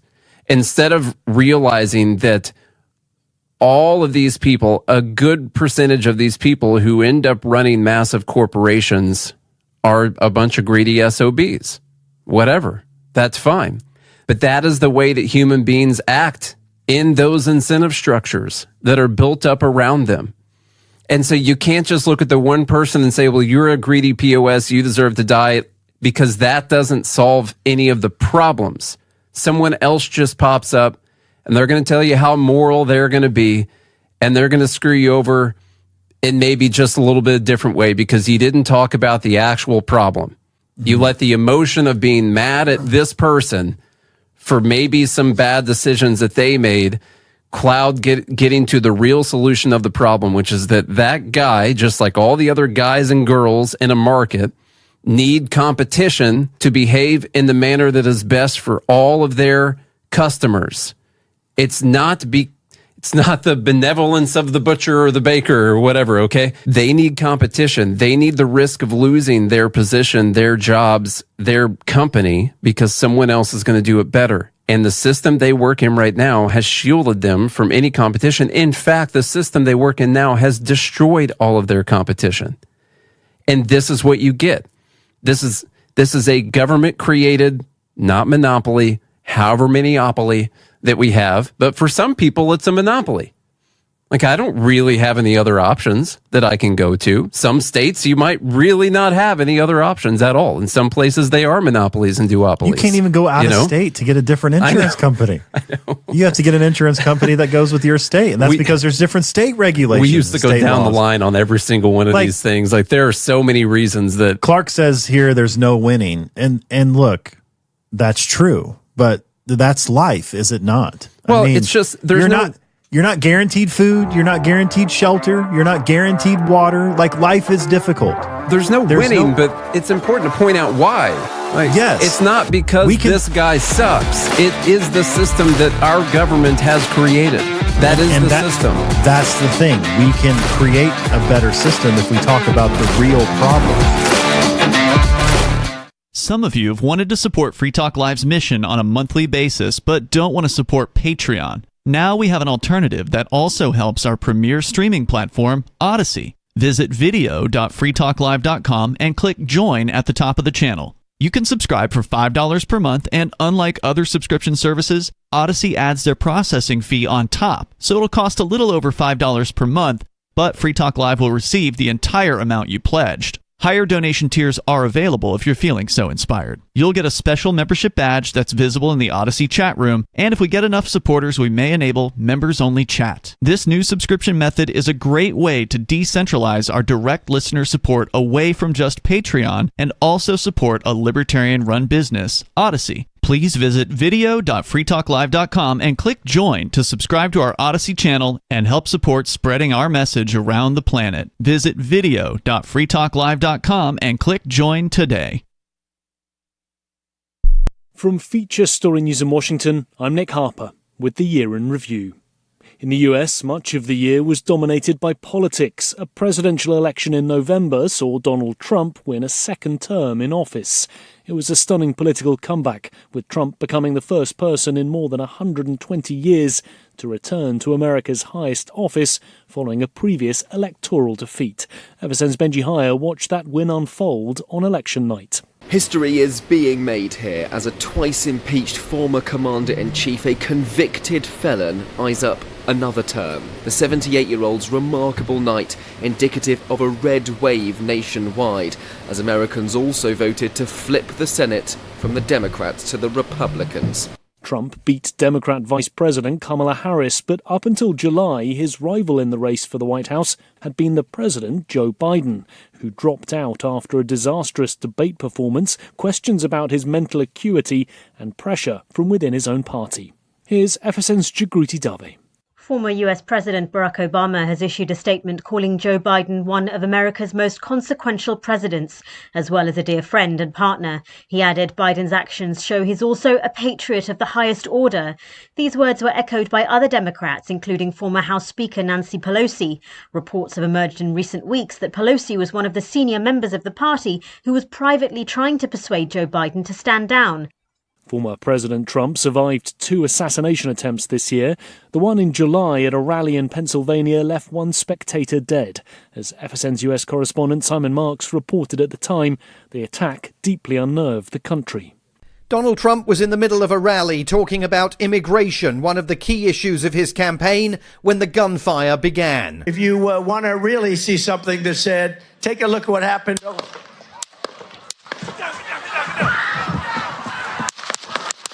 The former president clutched his ear and fell to the ground. Secret Service agents clambered onto the stage to tend to his wounds and protect him.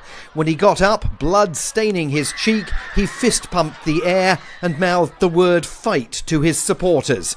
President Biden reacted to the news about his rival at his home base in Delaware. The idea that there's political violence or violence in America like this is just unheard of. It's just not appropriate. And everybody must condemn it. The gunman was located outside the Trump rally's security perimeter, perched on the roof of a structure overlooking the event with a direct line of fire at the former president. It took onlookers to inform the Secret Service about the attacker's presence. Photographers at the scene captured images of a wounded Trump that have immediately become iconic images of defiance and determination. From bureaus worldwide, this is FSN with the Year in Review. Yep, we still do email. Drop your email address in the entry box at freetalklive.com and you'll be kept in the loop with Free Talk Live.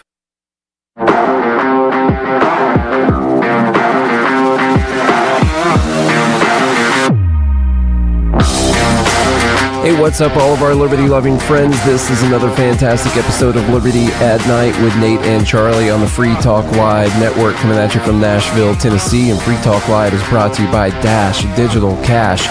With fees of less than a penny per transaction, Dash is made for spending. Dash is one of the oldest cryptocurrencies, and they are widely available on exchanges, including the decentralized Maya protocol and the multi-crypto wallets. Thanks to the Dash DAO for sending us 32 Dash per month for this sponsorship. It's easy to get and use Dash. You can learn more at dash.org. That's dash.org. We're going to be getting back into this conversation about healthcare in the United States. Charlie, if you don't know, has a lot of experience in this industry because that is what he works in. He actually works in revenue cycle management, so helping providers collect on their bills. A lot of experience and a lot of knowledge in this area. This is the area of expertise for us. So after the murder of this CEO and seemingly complete misunderstanding people have about the cost, why the costs are what they are, we're going to talk about it. The real problem is the cost of healthcare. And right now, somebody said, well, why don't insurance companies work on lowering medical costs? Well, the problem that you have with providers, and you mentioned HCA, well, HCA operates off like an 8% profit margin. Okay. It's not that big either. Yeah. Okay. Most of your, right now, you can go look at the publicly available data. Most hospitals and providers are underwater. They're not making any money. They're negative in their net revenue. The ones that are making money are barely making money. Even your nonprofit systems are barely keeping afloat. There's a lot of money in healthcare, but no one's really getting that rich. Okay. Because a lot of them are operating at significant losses. They're getting rich, but it's because of the volume. It's because so many people are coming through and there's hundreds of millions of people in the U.S. And so people are getting rich, but it's not because they're scraping off 50% profit margins or 100% profit margins on everything that they're selling you. It's because they're getting 3 to 8% profit margins off of 200 million people. And that's why they end up getting rich still. Another question from the Paid Haters Club, Bailey. Do they cook the books to make it look like they aren't doing well? No, they cook the books to make it look like they're doing better than they are. My wife is not cooking the books. Just so you guys know, it's been explained to me very clearly how much money they lose on all that. Like, you get your bill from the hospital and you get off. They just lost a bunch of money. Literally 9 times out of 10, they end up losing a bunch of money. And then they have to make up for it in other areas. Yeah. And so here's the thing. Most hospitals operate around a 17 to 20% net realization rate. And what that means is if I charge $1,000, I'm likely to see $170 to $200. That's how much I'm actually going to realize net. Now, I still have to pay expenses out of that net. That's just a net realization of what my gross charges are. Okay, that doesn't include, now out of that net realization, now I have to operate my organization off that net realization. There's a major discrepancy between gross charges and what the net realization is, because all of your inpatient claims are paid based on a DRG. So it doesn't matter what happens with that patient, you're getting paid off of a DRG, and then your outpatient are paid off of what's called APCs, and then your providers have codes as well. Your physicians, they have codes that they have to go by. So you're kind of paid on all these different rates. And then you have contracts with payers. You have contracts with the government on what the actual percentage that they're going to pay out on this. I want to show you how things have changed since the government got super heavily involved in healthcare. Our total national health expenditures, this is per capita, and we'll say it in 2022 dollars. Since 1970, has moved from $2,000 per capita to $13,493 per capita. Almost 7 times as much per capita since 1970. Not to try and put on rose-colored glasses or make it sound better than what it actually is. Actual out-of-pocket expenditures have only about doubled over that time. So the amount of money that is spent on healthcare in the United States has gone up by 7 times. But mostly being paid by employers, by the way. Yes, employers. Actual and the government. Actual out-of-pocket expenditures from people have only doubled during that, from 1970 to 2020, have only doubled, and that's using constant 2022 dollars. It's very interesting to me that the out-of-pocket costs have not increased 7 times like the other. We've shown you guys some of these numbers before, but I think they're super important, especially in the context of insurance and why things have gotten so expensive. Like I said, we can be mad at this guy and say that they denied people they shouldn't have all we wanted, but unless you fix the actual reason that that's happening, you're doing nothing except for just taking glee in some guy getting murdered. If you just blame it on him and blame it on greed, all you're asking for is more government. In 1970, almost 33% of health expenditures were paid out of pocket. Remember how I just told you that out-of-pocket costs have only doubled since this time? It's because out-of-pocket costs are the hardest ones to increase because it's actual people paying for things, individuals paying for the services that they use. So in 1970, 33% of all the health expenditures were paid by individuals paying for the service that they used. Now that number is 10%. It has been made up mostly by public health insurance. And then other, just so you know, is also public health activities, public health spending. They just put other when it comes to like Native American programs and stuff like that. So that's still public health expenditures down there at the other. Private health insurance was only 20% in 1970 of the payments for public health expenditures. It's 29% now, so it has gone up. But public health insurance went from 22% to 43%. And once again, the most important data point there is individuals paying for the service that they received went from 33% down to 10.6%. All right? That is what actually limits the growth in the expenditure of healthcare costs, is whether or not people can afford it. Just like that's what you think if we had government insurance and everyone had insurance for food, you think the price of food would stay where it is, or you think it would go up? Which one do you think would happen? It would go up. If everyone had insurance for... I've done this example with a burger. Cell phones and computers and monitors and all this other, you think the cost would go up or you think it would go down? Which is more important, that individuals pay for the product or service that they want, or that all of us put all of our money into a pot and when someone wants something, we say, oh, we can pay for that thing? You think the price will be higher or lower? And that is what's actually happened.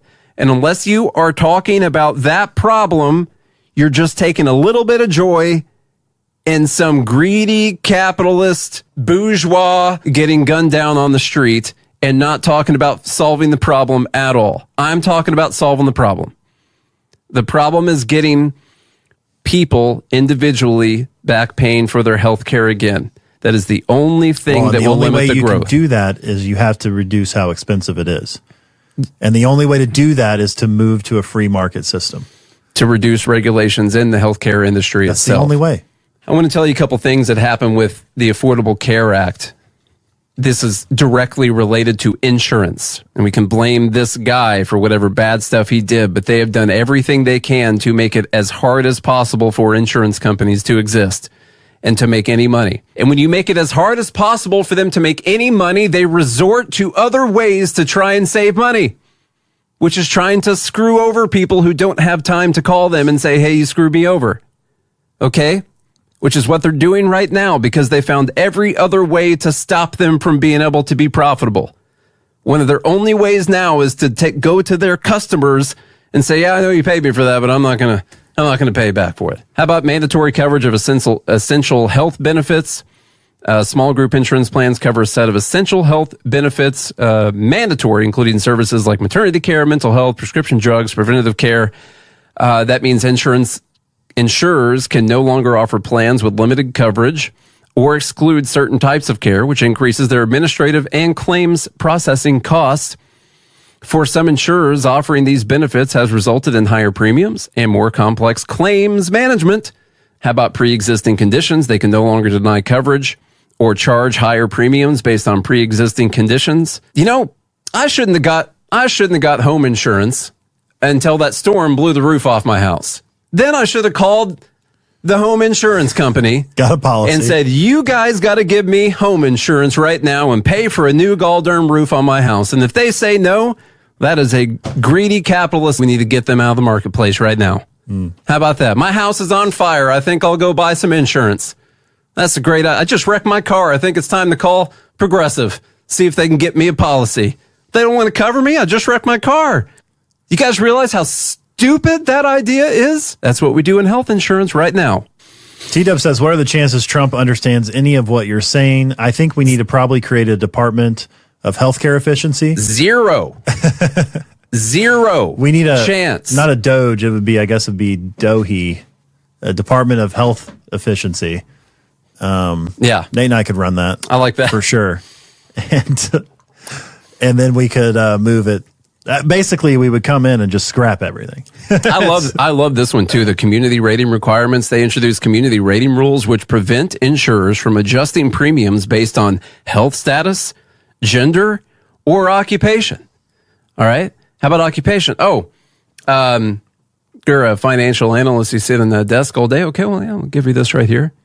Oh, you work on a barge? Okay, well, the same plan as that person. Same plan. Same thing. Oh, yeah. That's a, Oh, you're an underwater welder? Yeah. You work in the oil fields? Yeah. Okay, well, that's cool. Yeah, I like that. That's pretty much like being a school teacher. So, guys, that's what we do in health insurance right now. How about health status? Oh, look at that guy weighs 650 pounds. That's interesting. I reckon I'll get him the same healthcare insurance that Rob Lowe has. That's a pretty good deal right there. Yeah. Because if not, I'll get fined by the government for doing it. Okay? That's the current system that we have right now. All right? How about guaranteed issue? They require insurance to guarantee issue of coverage to any applicant, regardless of their health status, at any time during the year.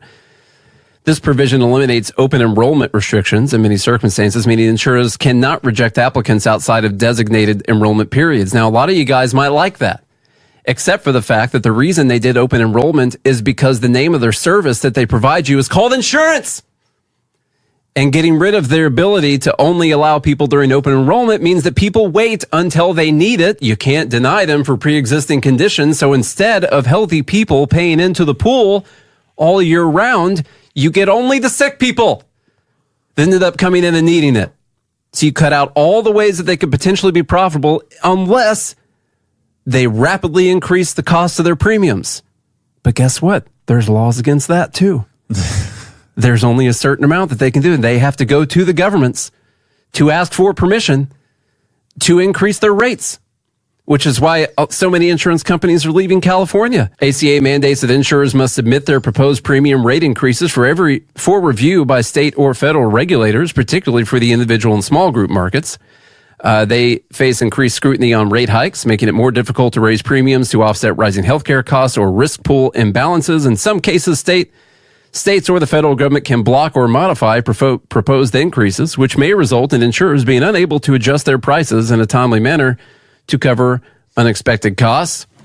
They also said that they have to use 80 to 85% of the money they take in from their premiums to pay for healthcare services, which sounds really great to you, except for the fact that small insurance companies need to advertise to people to try and get people to come on to their plans, and they can't. It's too hard because almost their entire budget has to go to paying for people's medical expenses.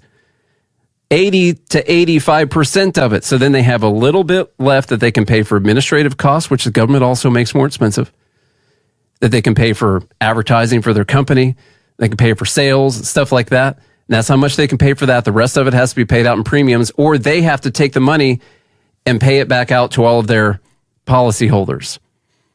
And so it hurts smaller companies who are unknown companies who can't get out there and grow their business to compete. Which is exactly what the large companies want. They love it. They absolutely, I guarantee you, probably CEO United wrote that. Yeah. But guess what? That's not his fault. It's the government's fault for enforcing it. Mm-hmm. It's their fault for doing that. All right. What else do we have?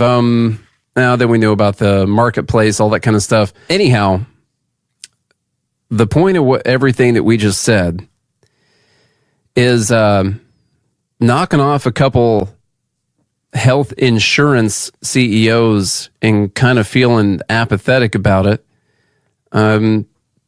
really just means that you don't want to do anything to solve the actual problems, or you don't understand. Maybe you don't understand what the actual problems are.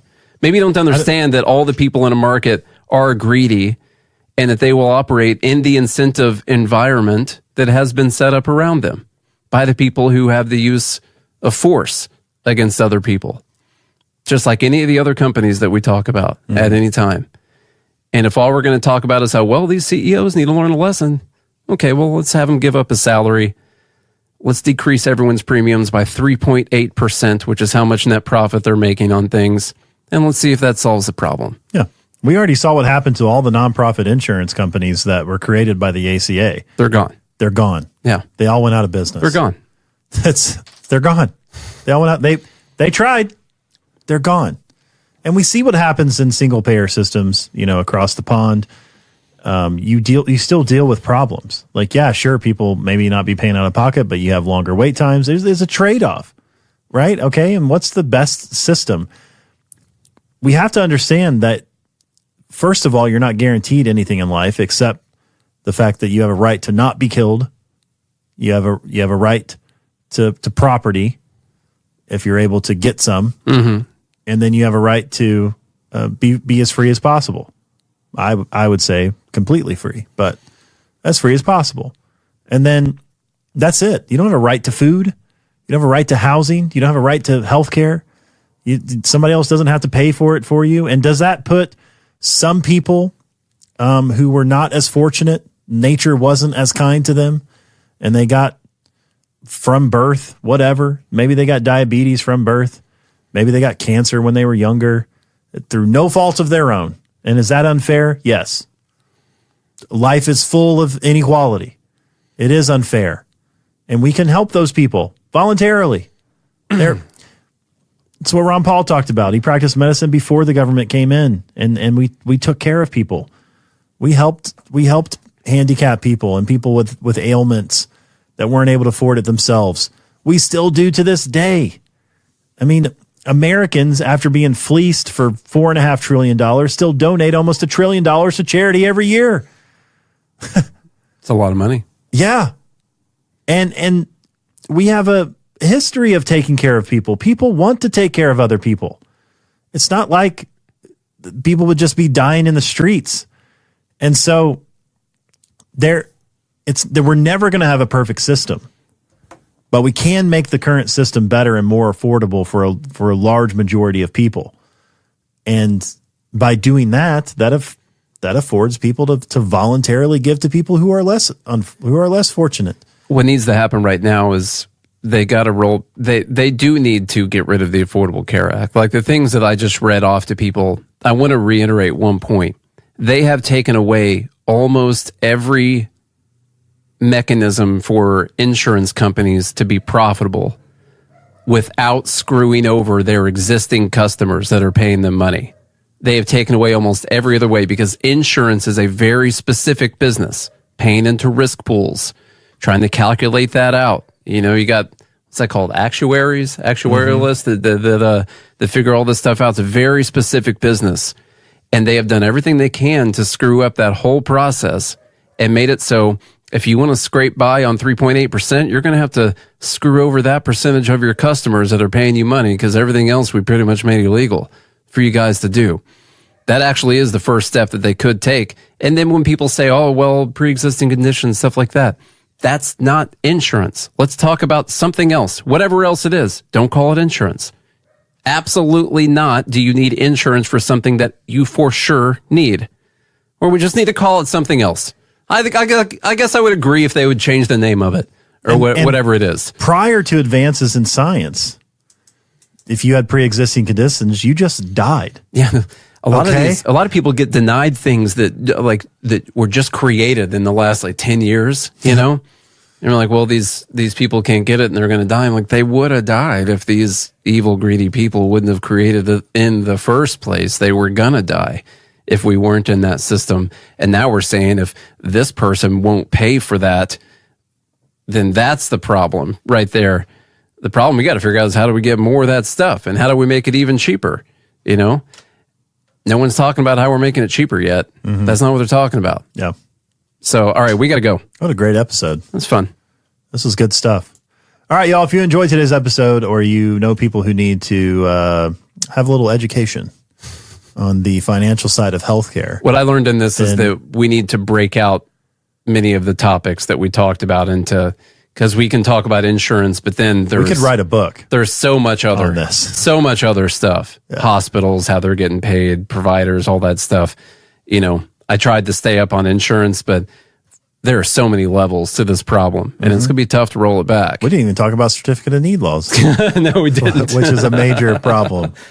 We didn't talk. There's so many things we didn't talk about. Yeah. We didn't talk about all the companies that exist because of this problem, or the one I'm about to create to solve problems. Right? Yeah.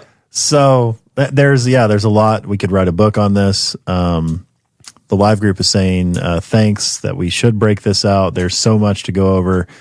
It's a very interesting topic, and I think for individuals, the more you learn how this side of healthcare works, the better equipped you are to appeal decisions, to benefit your family, to maybe not use insurance, to call and still get cash prices because it might be cheaper than using your insurance for that. God, dude. I'm about to get a windshield for my car for a cash price. Yeah. I've got insurance, but I'm going to pay cash for it. Doctors, dentists, healthcare providers, they hate insurance companies. In fact, there's a whole movement of doctors who are trying to just accept cash only because the headache that comes with trying to collect from a third-party payer is a nightmare. They just don't want to deal with it. Hey, pay me a monthly subscription. I'll be your doctor. Call me anytime you want. I'll help you out. People seem to like that model. There's a large shift to that kind of model where they don't even want to accept insurance. But the more you understand about it, the more you're able to navigate the system, the better off you and your family will be. And that's still the message. Like, the market is the market. And yeah, does it suck? And does changes need to be made? Sure. And we can argue for that. But at the end of the day, it is what it is. And your job is to be as well versed on it as possible so you know how to navigate it and set yourself and your family up for the best position possible. So anyway, I do hope you guys enjoyed it. I know it was a lot of detail, but we will get into more detail, further points. Maybe we've learned a lot more anyway since, what was that, 5 years ago when we it's been a long time since detailed healthcare? Since we deep dove. So yeah, there's more information. There's new laws that have gone into place. Dude, I remember, I'll just tell you this story real quick. There was a new law that was passed in 2019 and 2017.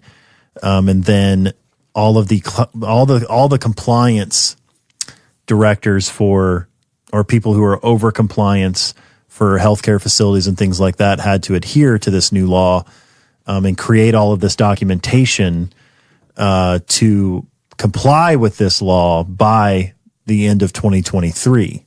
You see this in banking too, with Regulation F and CCP and things like that.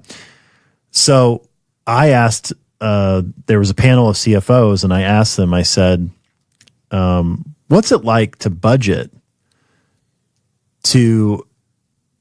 for adhering to different regulations, knowing that you need to get resources or vendors or other companies to come in and help you supply all of this mandated documentation and different things like that? How in the world do you even budget for something like that? Because I think it's unique to a couple different industries where you literally have to plan out, okay, there's a new law that's passed, I have to adhere to it by 2023, so I need to include in my budget that I either have to contract with some vendors or I have to find additional resources or find other people to come in and supply all of this documentation, all the requirements, so that I need all this stuff so that I'm not fined by Medicare and Medicaid hundreds of millions of dollars and to benefit my system. It's just insane. It's insane. And there's thousands to millions of examples of things like this.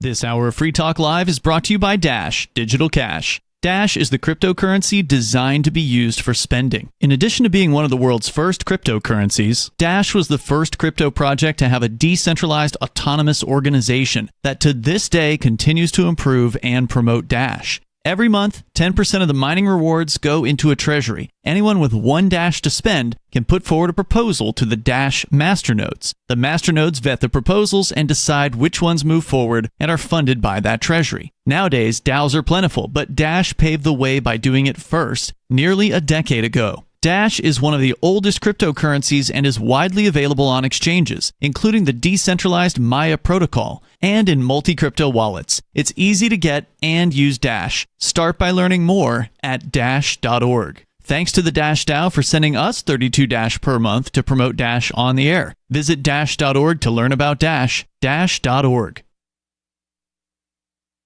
There are basically two types of advertising: direct response and branding. Radio's great for direct response with its low cost to listener ratio, but audio can't be beat for branding, which is a longer term endeavor. You want to be the first thing that someone thinks of when they think about your product or service. If you have a local business that you want kept top of mind in your community, call the station. If you need national reach, Free Talk Live's got around 200 radio stations, millions of monthly listening sessions, can suit all budgets, and if we don't think we're right for you, we'll tell you. Email me, mark@freetalklive.com. Tired of cancel culture? Sick of mega tech corporations holding an axe over your head? Join the LRN.FM Matrix chat server. It's self-hosted, so no one else can tell us what to do or say. Don't like the existing channels? You can make your own. You can even connect into some of our channels from other Matrix servers. It's federated. For the full LRN.FM Matrix experience, though, you should join our server via the step-by-step instructions at chat.lrn.fm. chat.lrn.fm. The latest episode of Free Talk Live continues with Hour 3 up next after the news here at listen.freetalklive.com. From Feature Story News in Washington, I'm Nick Harper with the Year in Review. In the US, much of the year was dominated by politics. A presidential election in November saw Donald Trump win a second term in office. It was a stunning political comeback, with Trump becoming the first person in more than 120 years to return to America's highest office following a previous electoral defeat. FSN's Benji Hire watched that win unfold on election night. History is being made here as a twice-impeached former commander-in-chief, a convicted felon, eyes up another term. The 78-year-old's remarkable night, indicative of a red wave nationwide, as Americans also voted to flip the Senate from the Democrats to the Republicans. Trump beat Democrat Vice President Kamala Harris, but up until July, his rival in the race for the White House had been the President, Joe Biden, who dropped out after a disastrous debate performance, questions about his mental acuity, and pressure from within his own party. Here's FSN's Jagruti Dave.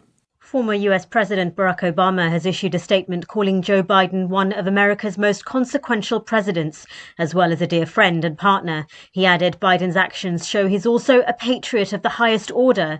These words were echoed by other Democrats, including former House Speaker Nancy Pelosi. Reports have emerged in recent weeks that Pelosi was one of the senior members of the party who was privately trying to persuade Joe Biden to stand down. Former President Trump survived 2 assassination attempts this year. The one in July at a rally in Pennsylvania left 1 spectator dead. As FSN's US correspondent Simon Marks reported at the time, the attack deeply unnerved the country. Donald Trump was in the middle of a rally talking about immigration, one of the key issues of his campaign, when the gunfire began. If you want to really see something that said, take a look at what happened.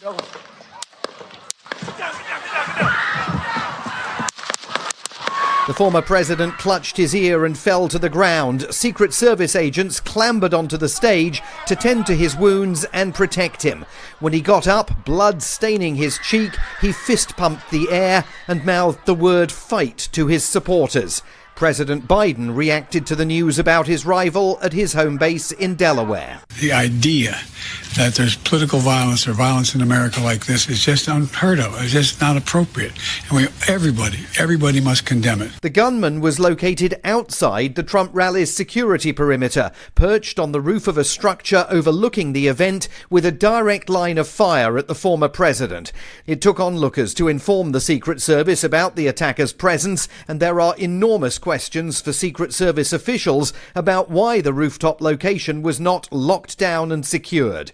Photographers at the scene captured images of a wounded Trump that have immediately become iconic images of defiance and determination. From bureaus worldwide, this is FSN with the Year in Review.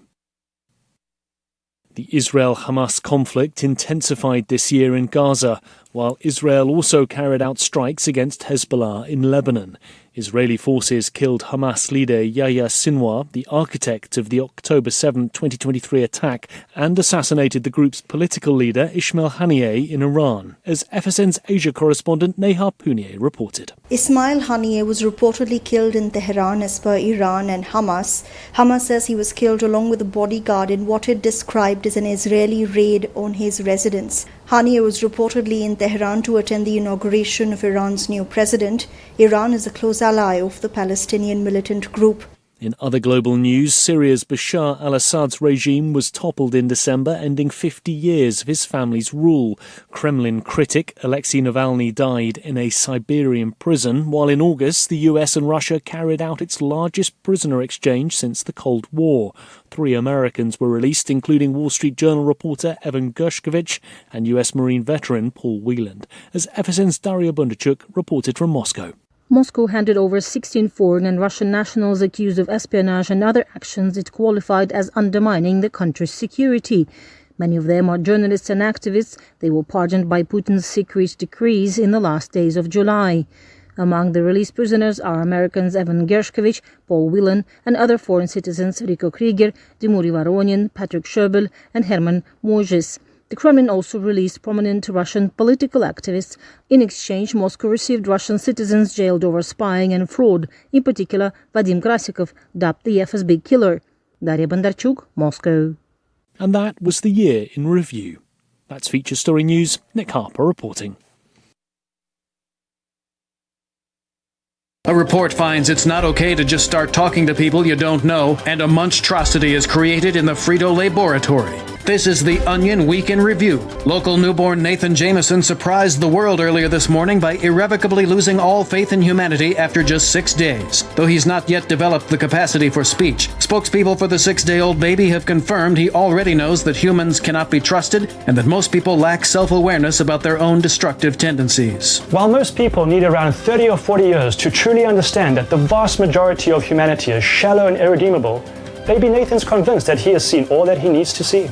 People have been nice and even brought him toys and presents. But the fact is, Nathan knows they're all full of shit. And in this week's Science Report, botanists discover trees are all slowly trying to strangle each other. In other news, a fun-loving turtle is all business when it comes to feeding time, and a partygoer rolls a couple of fat burritos to pass around. This is the Onion News Network. Got Telegram? You can follow our channel there and discuss show prep with other listeners at telegram.freetalklive.com.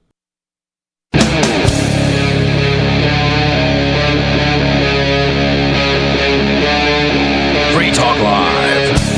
Hey, what's up, all of our liberty-loving friends? This is another fantastic episode of Liberty at Night with Nate and Charlie on the Free Talk Live Network, coming at you from Nashville, Tennessee. If you don't know already, we have a daily podcast called Good Morning Liberty that has 1,429 episodes so far. Go check that out. On that podcast, we do something every single week called Dumb Bleep of the Week. That's where our Fed Haters Club throws in submissions.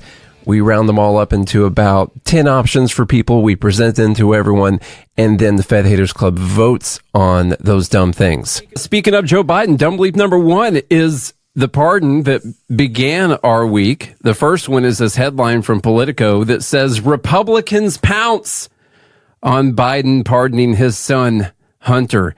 The pounce part is one of the dumbs. This is a long-running thing. The Democrats do something really crazy or really terrible, and then the headlines are, Republicans pounce. It's a narcissistic abuse cycle kind of thing to do, where you do something that's really bad, and then the reaction to that is the story. So you can say, yeah, we wrote about this. We wrote about the Republicans' reaction to Biden doing this. Of course we did.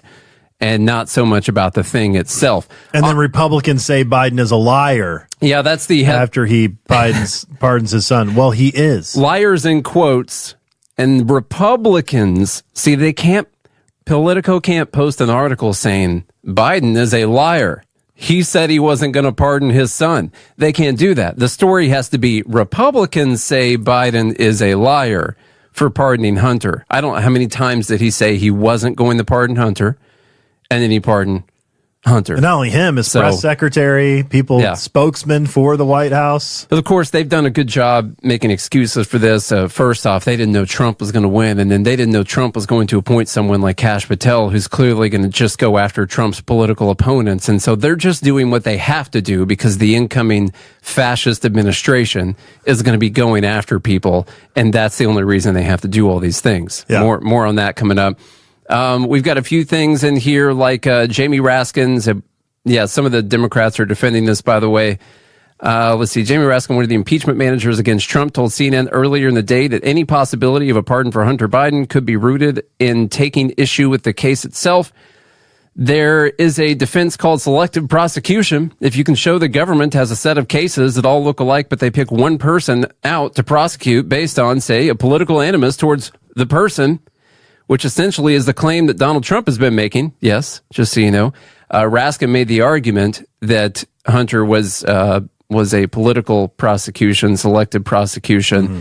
All the while, Democrats have been saying that that's not a thing. And all the while, they're going after Trump. Yeah.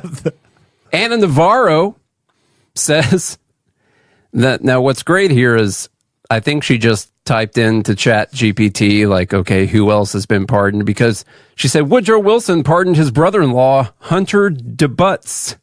Bill Clinton pardoned his brother, Roger. Donald Trump pardoned his daughter's father-in-law, Charlie Kushner, and just appointed him ambassador to France.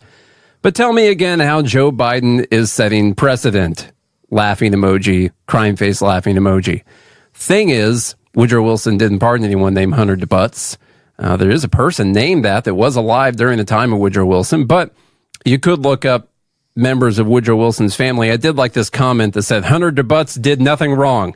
And it's got a lot of retweets and likes on it.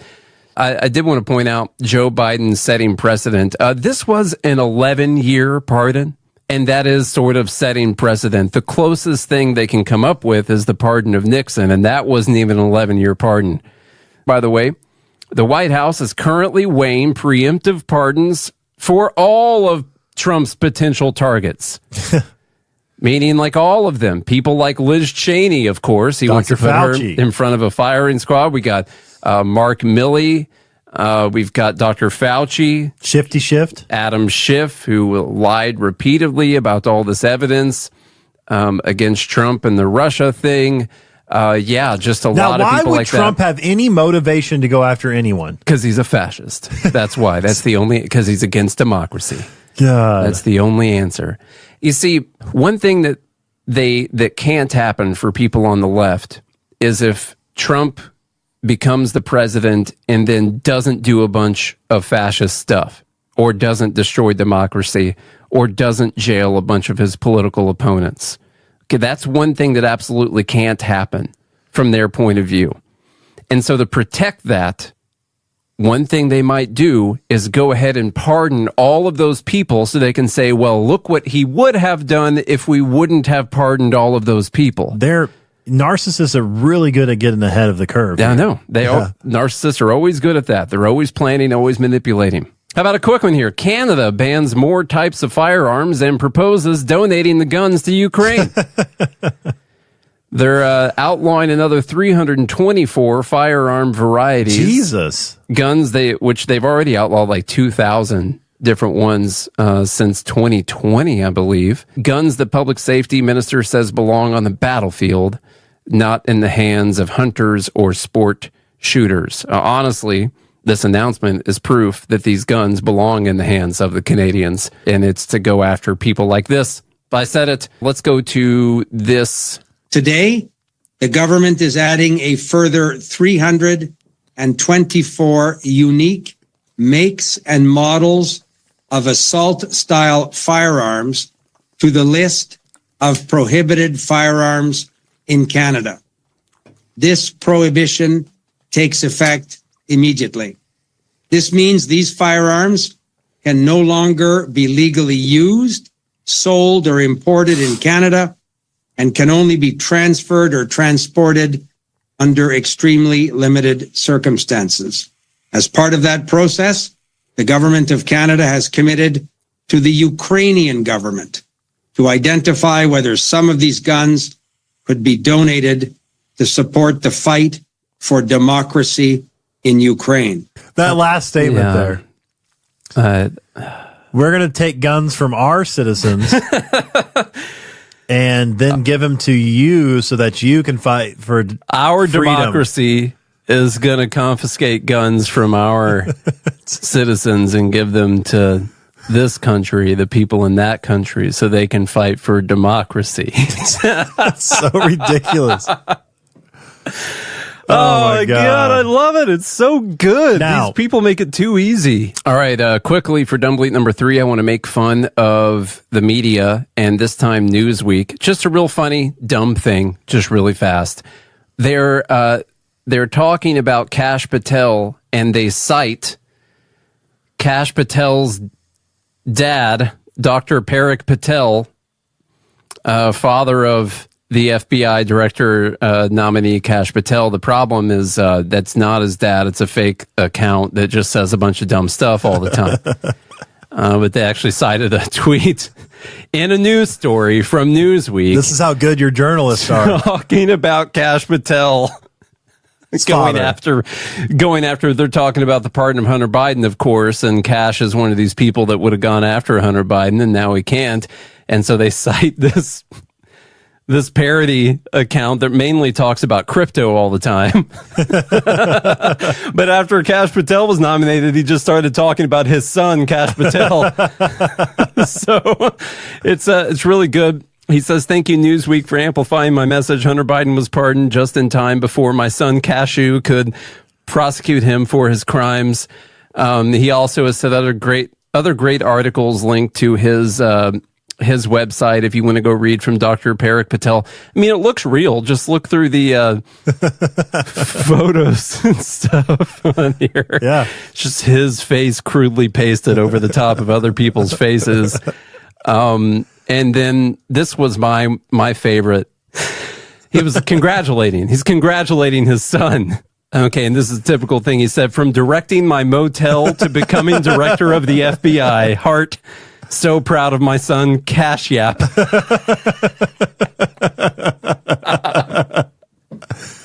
I think, isn't Patel like one of the most popular Indian names out there? There's so many Patels. And I can't believe an actual publication cited a parody account as a source. That is fantastic. You just got to trust the media, okay? Yeah. They're fighting against disinformation all the time. So that's really good Directing my motel. That is great. So a Delaware judge overruled a supermajority of shareholders who own Tesla and voted twice to pay Elon Musk. You know, he had that $50 billion payday, and the judge overruled it several months ago. Well, Tesla held another shareholders vote just to reiterate that the shareholders of Tesla wanted him to get this payday, and a supermajority of the shareholders voted that he should get this payday. And the Delaware judge came out and said, no, you can't have that. Elon Musk says shareholders should control company votes, not judges. I'll get to another talking point on that here in a sec. Representative Mark Pocan says a guy worth $330 billion throwing a temper tantrum because he can't get his $56 billion payday. Hashtag tax the rich. Jesus.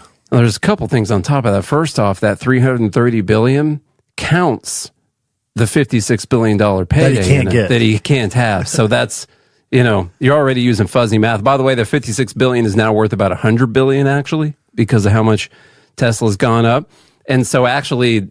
And by the way, this isn't $56 billion in cash, okay? No, it's just in options. This is because Elon had a deal with the board that said, hey, if you reach these certain numbers, we're going to give you these options that you can exercise. Yeah.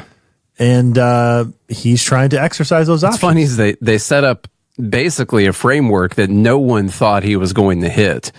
And he was like, okay, I'll go and hit that. That'll be cool. Yeah. I'll just go ahead and hit that.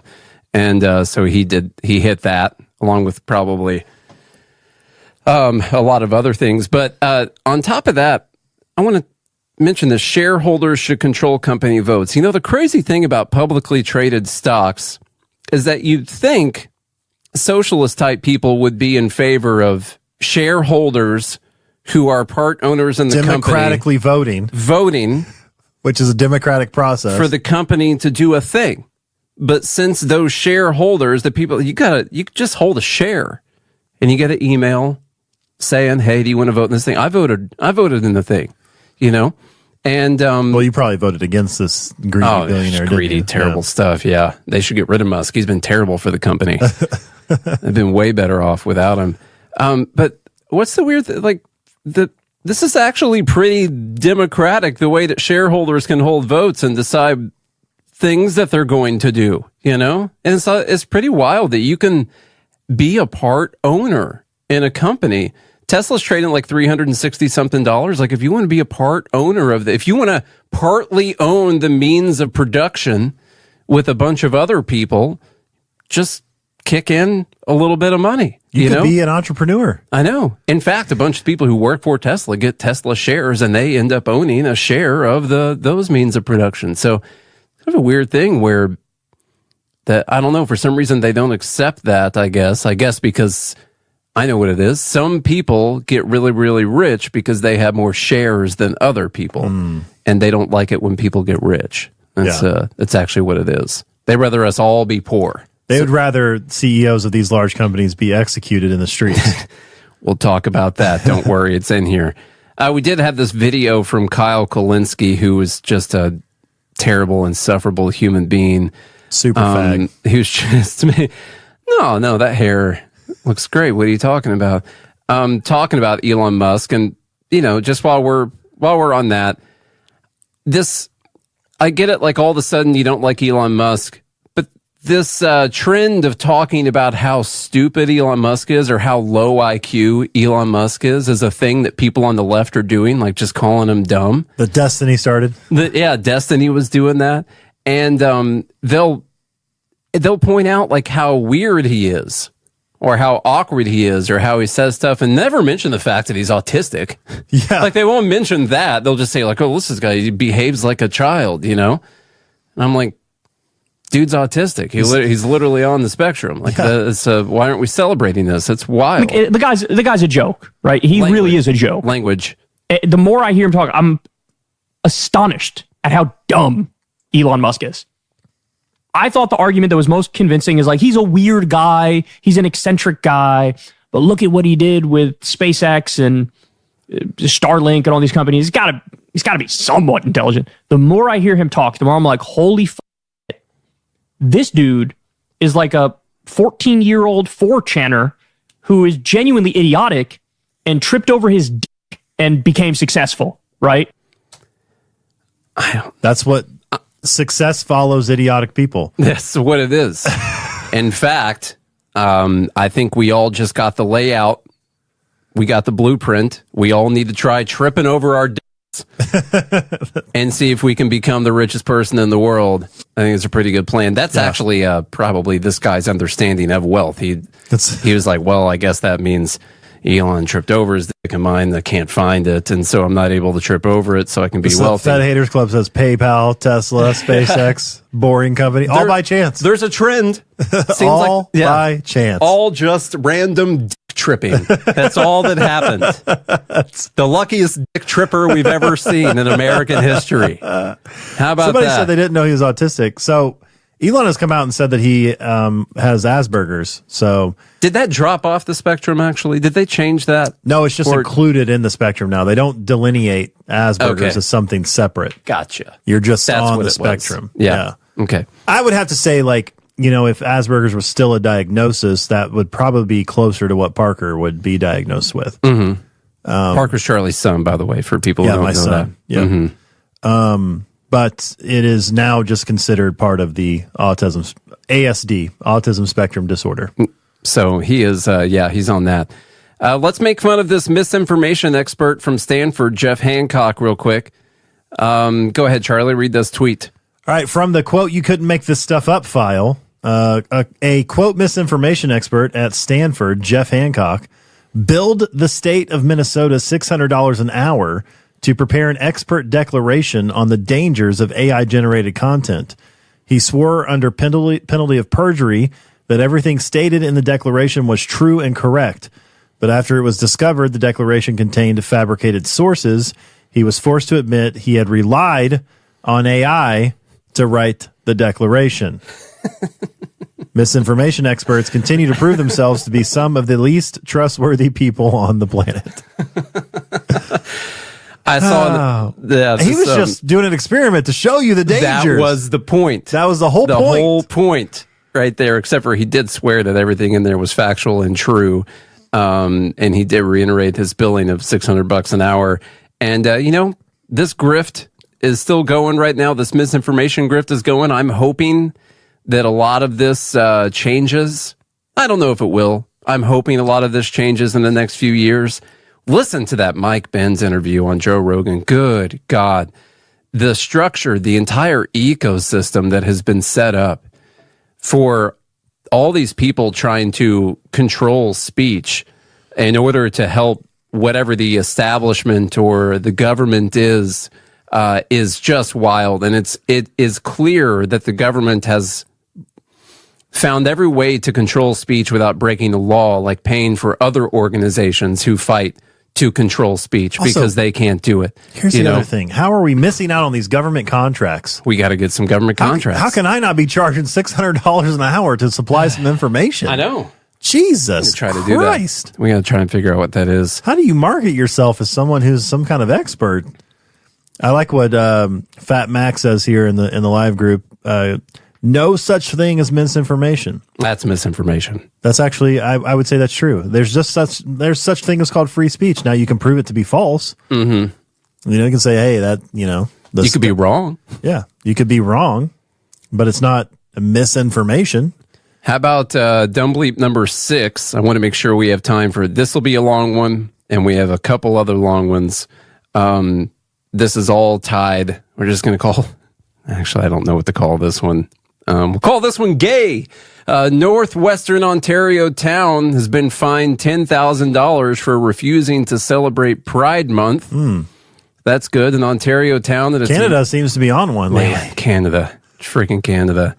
We need to liberate these folks from tyranny. We need to bring democracy to Canada.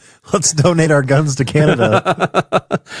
An Ontario town and its mayor have been fined a total of $15,000 for refusing to celebrate Pride Month. In a decision from November 20th, the Human Rights Tribunal of Ontario. Imagine you don't celebrate a month and you get brought before the Human Rights Tribunal of Ontario ordered the town of Emo. That must be where that music came from. Yeah. To pay $10,000 and Mayor Harold McQuaker to pay $5,000 to Borderland Pride for violating the Human Rights Code and discriminating against the organization. Which, imagine like the entitlement that comes with getting this town to pay you money because they didn't glorify you for a month. As an organization. Wow. Just wow. The tribunal has also ordered the town's mayor and CAO to complete human rights training. The issue began in 2020 when Borderland Pride requested the town declare June as Pride Month and fly or display an LGBTQ2S plus flag for a week during the month of June.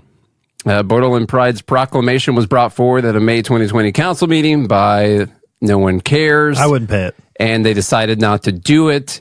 Shortly after the vote, the mayor said, who voted against it, said there's no flag being flown for the other side of the coin. There's no flags being flown for the straight people. So there's no discrimination here because they don't have a straight flag and therefore refuse to fly a crooked flag, Man. This is so ridiculous. This is flaggatry if I've ever seen it before. Yeah. Mm-hmm. All right, here we go. Let's talk about this SCOTUS case right fast. This is the lawyer who... The Fed Haters Club, by the way, is saying to build the wall, and they're not talking about the Mexico border wall. We might need a wall on both sides, honestly. Yeah, we might. I think that we're going to make Canada pay for it. For sure. The lawyer arguing in front of the court, I don't know where it is in this video now, unfortunately. The lawyer ordering in front of the court mentioned that kids knew as early as 2 years old that they were trans. Let me see if I can find... God, that's so loud and screeching and annoying. These are doctors who are wanting to treat their patients in the best way that they know how, based on the best available evidence to us. And these are young people who may have known since they were 2 years old exactly who they are, who suffered for 6-7 years before they had any relief. And what's happening here, it's not... Charlie, 2 years old? Yeah, kids know exactly what they wanted to. God. Yeah, these people.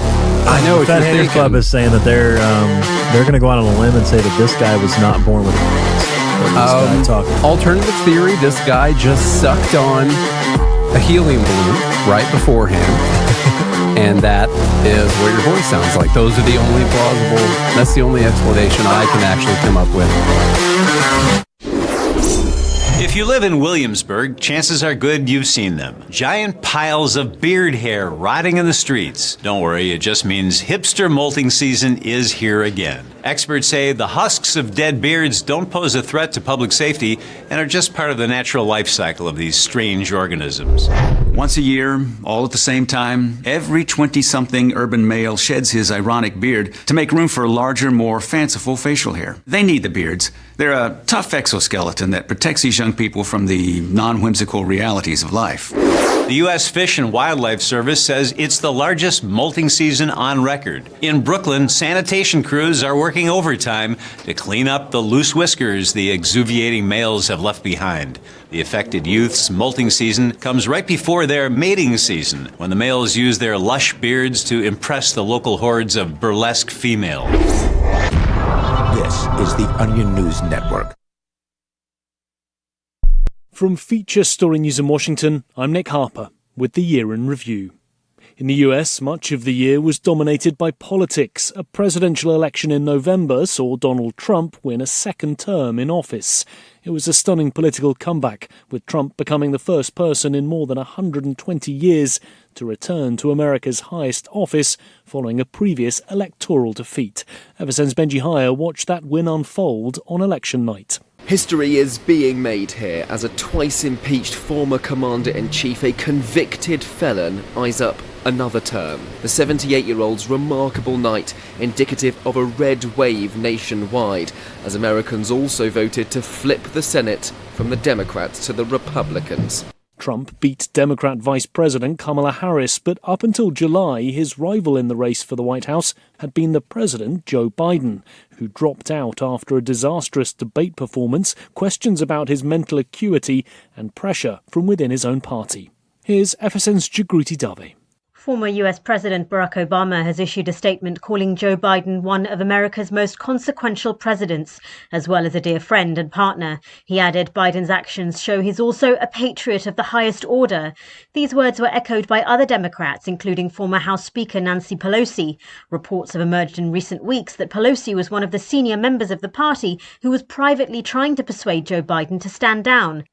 Former President Trump survived 2 assassination attempts this year. The one in July at a rally in Pennsylvania left 1 spectator dead. As FSN's US correspondent Simon Marks reported at the time, the attack deeply unnerved the country. Donald Trump was in the middle of a rally talking about immigration, one of the key issues of his campaign, when the gunfire began. If you want to really see something that said, take a look at what happened.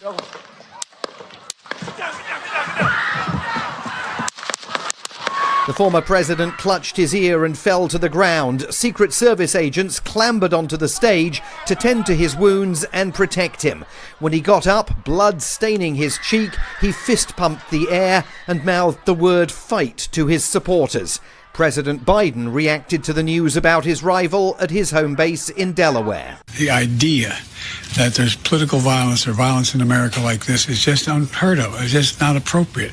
And everybody must condemn it. The gunman was located outside the Trump rally's security perimeter, perched on the roof of a structure overlooking the event with a direct line of fire at the former president. It took onlookers to inform the Secret Service about the attacker's presence. Photographers at the scene captured images of a wounded Trump that have immediately become iconic images of defiance and determination. From bureaus worldwide, this is FSN with the Year in Review. Our Matrix server is about as free as internet chat can be. Join the existing rooms or create your own at chat.freetalklive.com.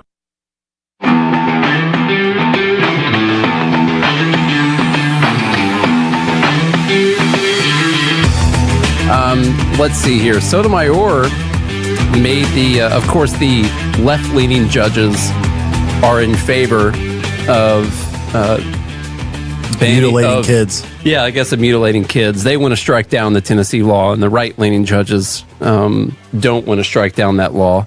And so Sotomayor made the argument that every medical treatment has risks, just like aspirin. Aspirin has risks. And so that... And this is something a panel of 9 lawyers should be deciding. Cannot eliminate the risk of detransitioners. So it becomes a pure exercise of weighing benefits versus risk. And the question of how many minors have to have their bodies irreparably harmed for unproven benefits is one that is best left. I'm sorry, counselor. Every medical treatment has a risk. Even taking aspirin.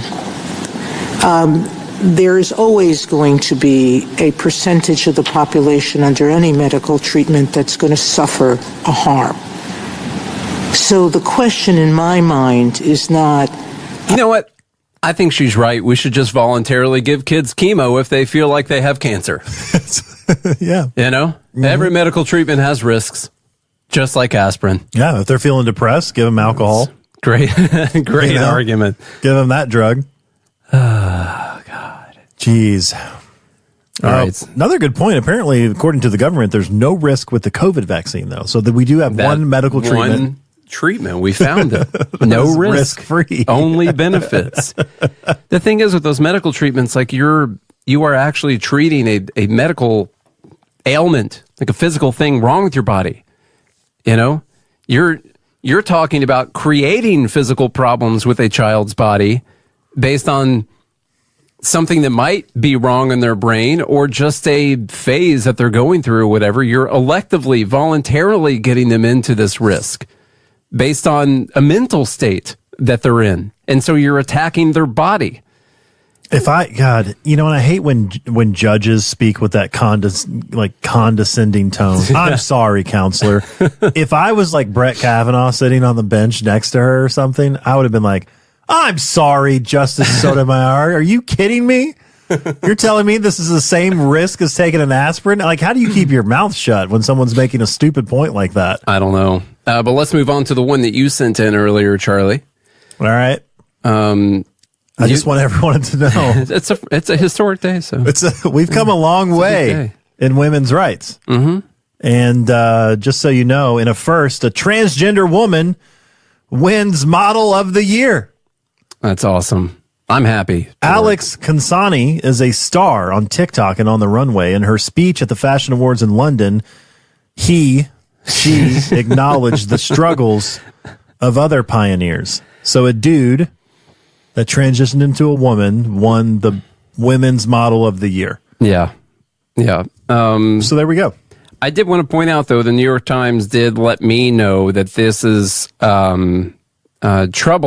Not troubling, but it's complex because this model allegedly might be racist. And so we have to consider the implications of that. It's problematic, in fact, because sometimes this person, Miss Consani, a 21-year-old white woman from California, deploys an accent imitative of the way some black people speak. Oh, so he's pretending to be a woman and he's pretending to speak. No, all you got to do is identify as black. This problem solved. Who cares? Like that's a bridge too far. Really? Yeah. I mean, we'll do the sex thing. He's a woman of color. From what I can tell, he said he is a woman of color. So what are we talking about here? Plus, are you telling me that black people speak a specific way? What are we even talking about here? He's appropriating black language? Yeah. All right. So number 6 was technically called LGBTQIA+. In the voting, by the way. You forgot the 2. The 2SL. I forgot about 2SL in there. LGBTQ 2SIA+, mm-hmm. I think is the right. This reminds me of when Bruce Jenner won the first trans award for Athlete of the Year. Yeah. And, like I said, we've come a long way in women's suffrage, women's rights, that men are winning all the women's awards. Yeah. No. Hey, they're pioneers. Okay. How about number 7? I want to highlight this thing going on with the work from home for government employees. Of course, this week we brought up the fact that Biden struck a deal with a union that shouldn't exist to allow 42,000 Social Security Administration workers to continue working from home all the way up until 2029. And this Senator Joni Ernst has been calling out the government on this, and something she's, I believe she chairs, does she chair the Senate DOGE committee, which is a real thing? Let me see here. Maybe we'll find that. During her first meeting as head of the Senate's Department of Government Efficiency Caucus, the DOGE caucus is an official thing now. Okay. Well, it's not like a government sanction. You can have, there's a freedom caucus, there's whatever. You can create whatever caucus you want. Yeah. Okay, so it's a caucus. I will say Elon Musk went to Washington, D.C., though, and had his first Doge meeting with people there. With the Doge caucus? I guess so. I didn't realize that this was going on, actually. This is something that I hadn't heard much about until, of course, everyone else started talking about it. But bureaucrats have been found in a bubble bath on the golf course, running their own business and even getting busted doing crime while on the taxpayers' time. Members of President Biden's own cabinet claim to be on the clock while being out of office and unreachable. Just 3% of the federal workforce teleworked daily prior to the COVID-19 pandemic. Today, 6% of workers report in-person full-time work. So it was 97% before COVID people that worked in the office, and now it's 6% that work in the office still. Full-time. Post-COVID full-time. Let's see. Most federal employees are eligible to work telework, and 90% of those are. Some come to the office as infrequently as once a week. The Biden administration redacted the locations of over 281,000 rank and file federal employees. And so one of the crazy things about this is they get paid still based on the cost of living in Washington, D.C. And some of them have moved to other parts of the country that are way cheaper, and they still get what's called a locality pay for living in D.C., and they live in a much cheaper place. And of course, we know that they're probably not actually working. Some of them have even started their own other businesses while they were still collecting a check from the government and doing nothing. Sounds like what I would do. Yeah. I mean, sure. Yeah, of course. Take advantage of the situation you're in. What's scary here is, given what the administration did earlier in the week with the Social Security Administration, I would not be surprised if they strike more deals over the next month to try and protect as many of these workers as possible. Because one of the things Trump and Doge have been saying is everyone's got to come back to work. Everyone has to come back. And if you don't, that's fine. You're fired. That's it. You just get fired after that. Maybe not the IRS. We'll just leave them working from home on the golf course taking bubble baths. They said that's an easy way to weed out a bunch of people, because a bunch of people especially the ones that moved away, are not going to want to move back to DC. And so a lot of people are just going to get fired. They're going to have to quit when they decide not to come back, and that's a requirement. On top of that, not only does the union protect these workers, they are also keeping the government from closing down the empty buildings where they're supposed to work. Government buildings average an occupancy rate of 12%. Perfect. 12%. And a large portion of those people are security that are protecting the building. Okay, I'm not just no joke. It's no joke. I'm being serious. They're protecting the fact that no one's there. The government owns 7,697 vacant buildings and another 2,265 that are partially empty. Let's see. They spend $8 billion a year maintaining and leasing these buildings, and another 7.7 spent for the energy to keep them running. And then they also keep them furnished. Also, we did a story sometime around COVID or right before COVID where they spent all this ridiculous money to furnish these buildings. And of course, they're not even getting used anymore. So yeah, they need to be closed down. In fact, the EPA's headquarters has undrinkable water in it because it's stayed so stagnant this entire time that the water is more dangerous than Flint, Michigan. God. Okay. At EPA? Yeah. Oh, man. Oh, how the turntables. It's great stuff. Really great stuff. Gotta love that. I don't know which one to vote for right now. There's so much dumb happening. We still got 3 more. We got to run through it real quick. Let me make fun of Robert Reich. Spotify laid off 17% of its workforce in 2023 while reportedly paying artists just 0.003 cents per stream. That's on average. Or 0.03 cents per stream, which is normal for streaming platforms. In 2024, the company hit record profits while its CEO's net worth jumped to $7 billion. Don't you think it's time to put a wrap on corporate greed and exploitation? Now, let me tell you about Spotify's record profits they hit in 2024. Do you want to guess why it's a record, Charlie? Ooh, inflation? Because they have never hit profit except for in 2024. So this is a record profit year for them. It is the first profitable year for them that they have ever had since they were created. This is the first net profit? The first profit. Quarter? Year? Maybe in the year, if they finish out, it will be the first profitable year that they've ever had. Now, they have had, I think, 3 profitable quarters in the other previous, 15 years that they've existed. But you're saying for basically 15 years, they've lost money. They just lost money the entire time. Just lost money. By the way, they still lose money on the streaming. The only reason they're making money is because of the podcast hosting that they're doing and all the ad revenue they're raking in from that. Okay? That's where they're actually making the money. They still lose it on the streaming. Okay? They've never been profitable on that. They never even got close to making money until they started doing the podcast and having their own podcast hosting platform that they have now. But people like Robert Reich want to point out that the CEO's net worth jumped by $7 billion. Oh, by the way, they bring the charts. Look at that profit spike right there in 2021 to negative 0.35%. That's pretty crazy. That was a record year for them, negative 0.35%. That's pretty crazy. It's great. But now they have made it up into actual profitability where they're probably going to close out the year being profitable, which has led their stock to do this. Plus 519% since 2023.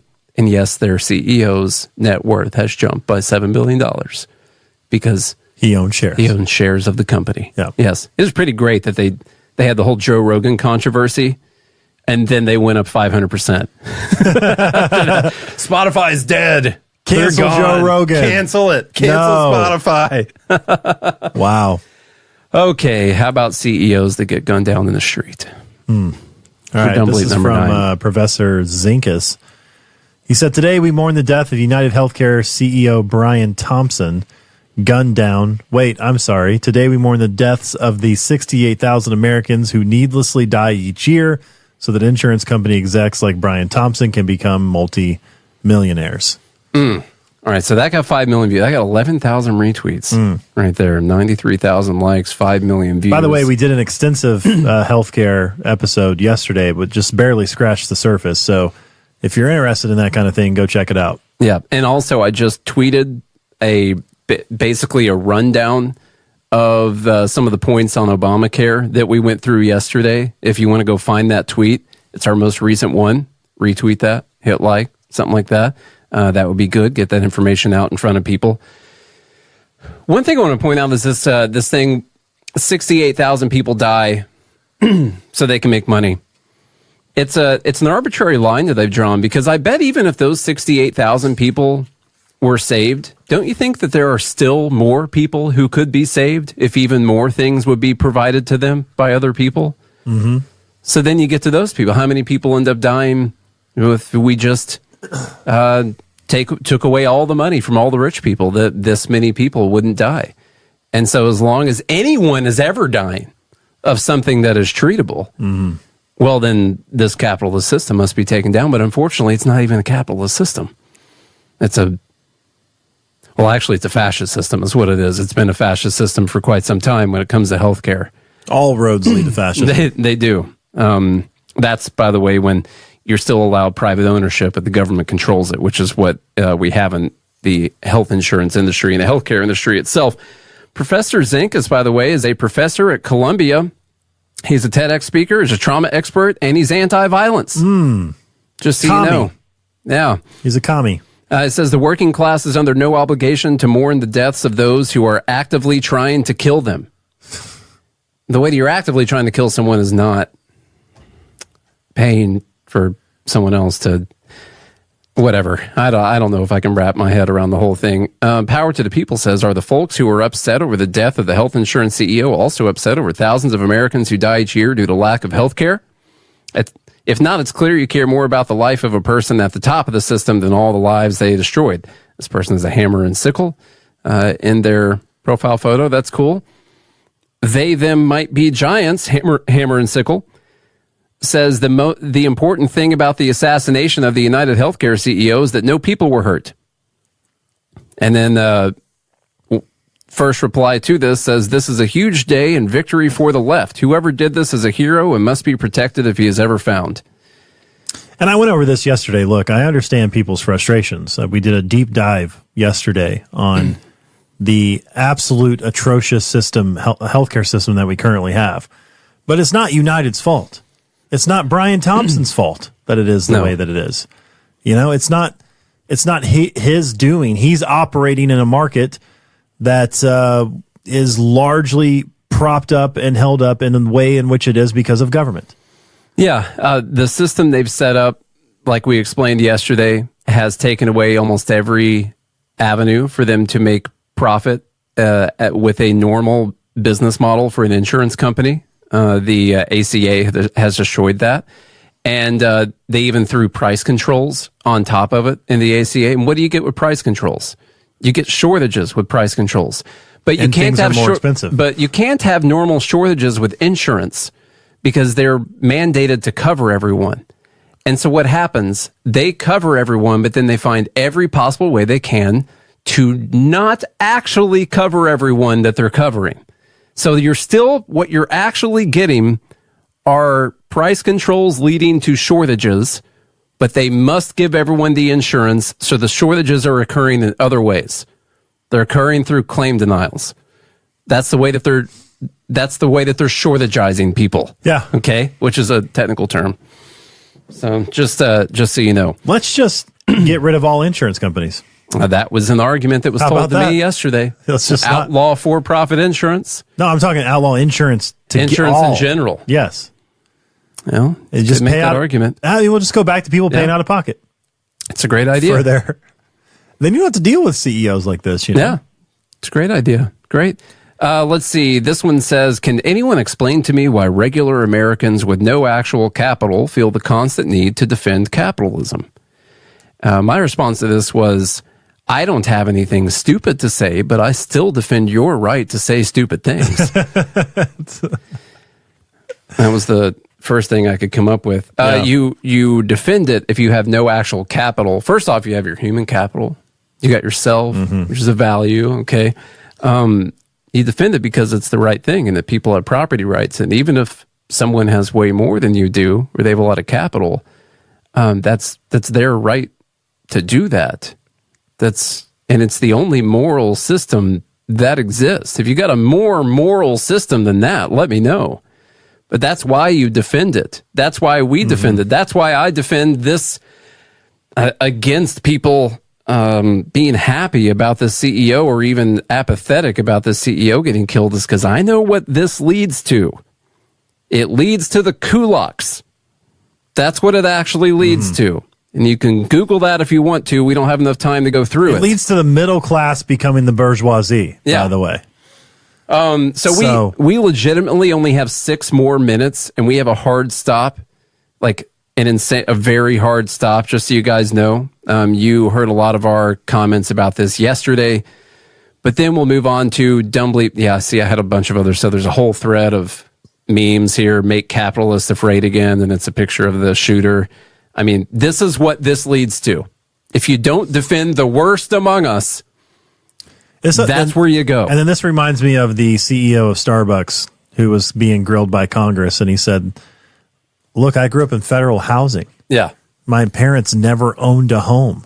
No one gave me $1 billion. I earned it. And then I share my wealth with all the Starbucks employees. That my wealth is being shared. Like, that's the thing. And if you're jealous of that, you live in a system, you have the opportunity to do the same thing. That's the thing about capitalism. You know who just shared a bunch of wealth? If you live in a system where you don't have those opportunities, then you're capped. at getting rice for dinner every day. If you can get the rice. If you you get make too it- much, they'll make you bury your own If kids you make alive. it in line in time. Yeah. These fucking people, I can't stand it. There needs to be a war, another war. Oh, there will be. That is, the class war is the war. And And these maybe idiots. the next election we're going to have more of a socialism versus capitalism conversation or whatever. That could actually be what the next big election cycle is on. But the real divide here is the class war divide. It is the socialist and the semi-capitalists. And the problem is the capitalists need to be free market capitalists and not crony capitalists. But let's move on to who else is sharing the wealth. It's all of Hawktaw Girls fans are sharing the wealth with her. And I just want to make fun of her and them. Potentially her. We don't know if it's her. Could be the people who set it up, because let's be honest, you think she's a big... she may not even be involved. You think she's the most knowledgeable person you ever met? Here's the thing. Somebody could have just created a Hawktaw coin. Yeah. It doesn't mean that she's involved. Well, she is involved. She's literally involved in the coin. Oh, did she promote it? I didn't see that. She's been on not stages as Discord. She's been on, what's the thing? Spaces, defending the whole thing. She's been pushing it. This is unfettered capitalism at work. This Nate. is capitalism. And you know what? It kind of is. 3 minutes. It really kind of is. Let me find, hold on. Oh, it says Hawk. That's the one right there. Want to steal $50 million? Well, the Hawktaw girl did. Hawktaw. She launched a coin, rug pulled it, and then shamelessly went to sleep like nothing happened. Here's how Hawktaw stole $50 million from her fans. We don't have time to go so deep into it, but you guys know who this girl is, probably. Unfortunately, she's famous for a viral video from downtown Nashville, and then she has a podcast, I guess, a show. And she's been on lots of shows. And now she launched a meme coin, which sounds like a great investment to me. And I don't exactly understand how all this stuff works, but it seems like over 90% of it was essentially owned by either her or friends or the people who started the coin or whatever. A bunch of people bought in and then they sold it. Now, in the regular stocks, when you're an owner, an IPO, when that gets released, you actually have a certain amount of time before you can sell those IPO shares. And I'm assuming there are less rules and regulations around that. But you know what? I'm fine with that. This isn't the first rug pull that's happened in crypto. I'm fine with it. Because if you took a bunch of money and bought a Hawk coin from the blowjob girl from the Nashville streets, what's most important, the way you regulate this is that people learn lessons. Mm-hmm. That is what actually has to happen. And for whatever reason, if you actually put a bunch of money in this, I mean, there are claims going around of people that put a bunch of money in. I think some of them are jokes. Kind of that's what needs to happen, honestly, because that is a stupid decision. And then enough of those people get mad at her in this story that she loses all of her fame. Also, if she knowingly did this, then that's really dumb on her part too, because she had a lot of goodwill with people.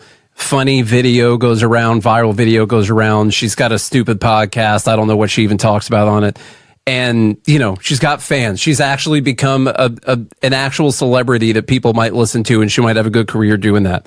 And then she launches this in rug pulls, and I don't think it's going to go very well for her. Thank you guys so much for hanging out with us this week, every single Tuesday night on Free Talk Live. That was, of course, Dumb Bleep of the Week. And if you want to get your submissions in, then go to joingml.com. GML stands for Good Morning Liberty. Find that on your favorite podcast app. 1,429 episodes. But if you don't do that, we'll see you again in 1 week.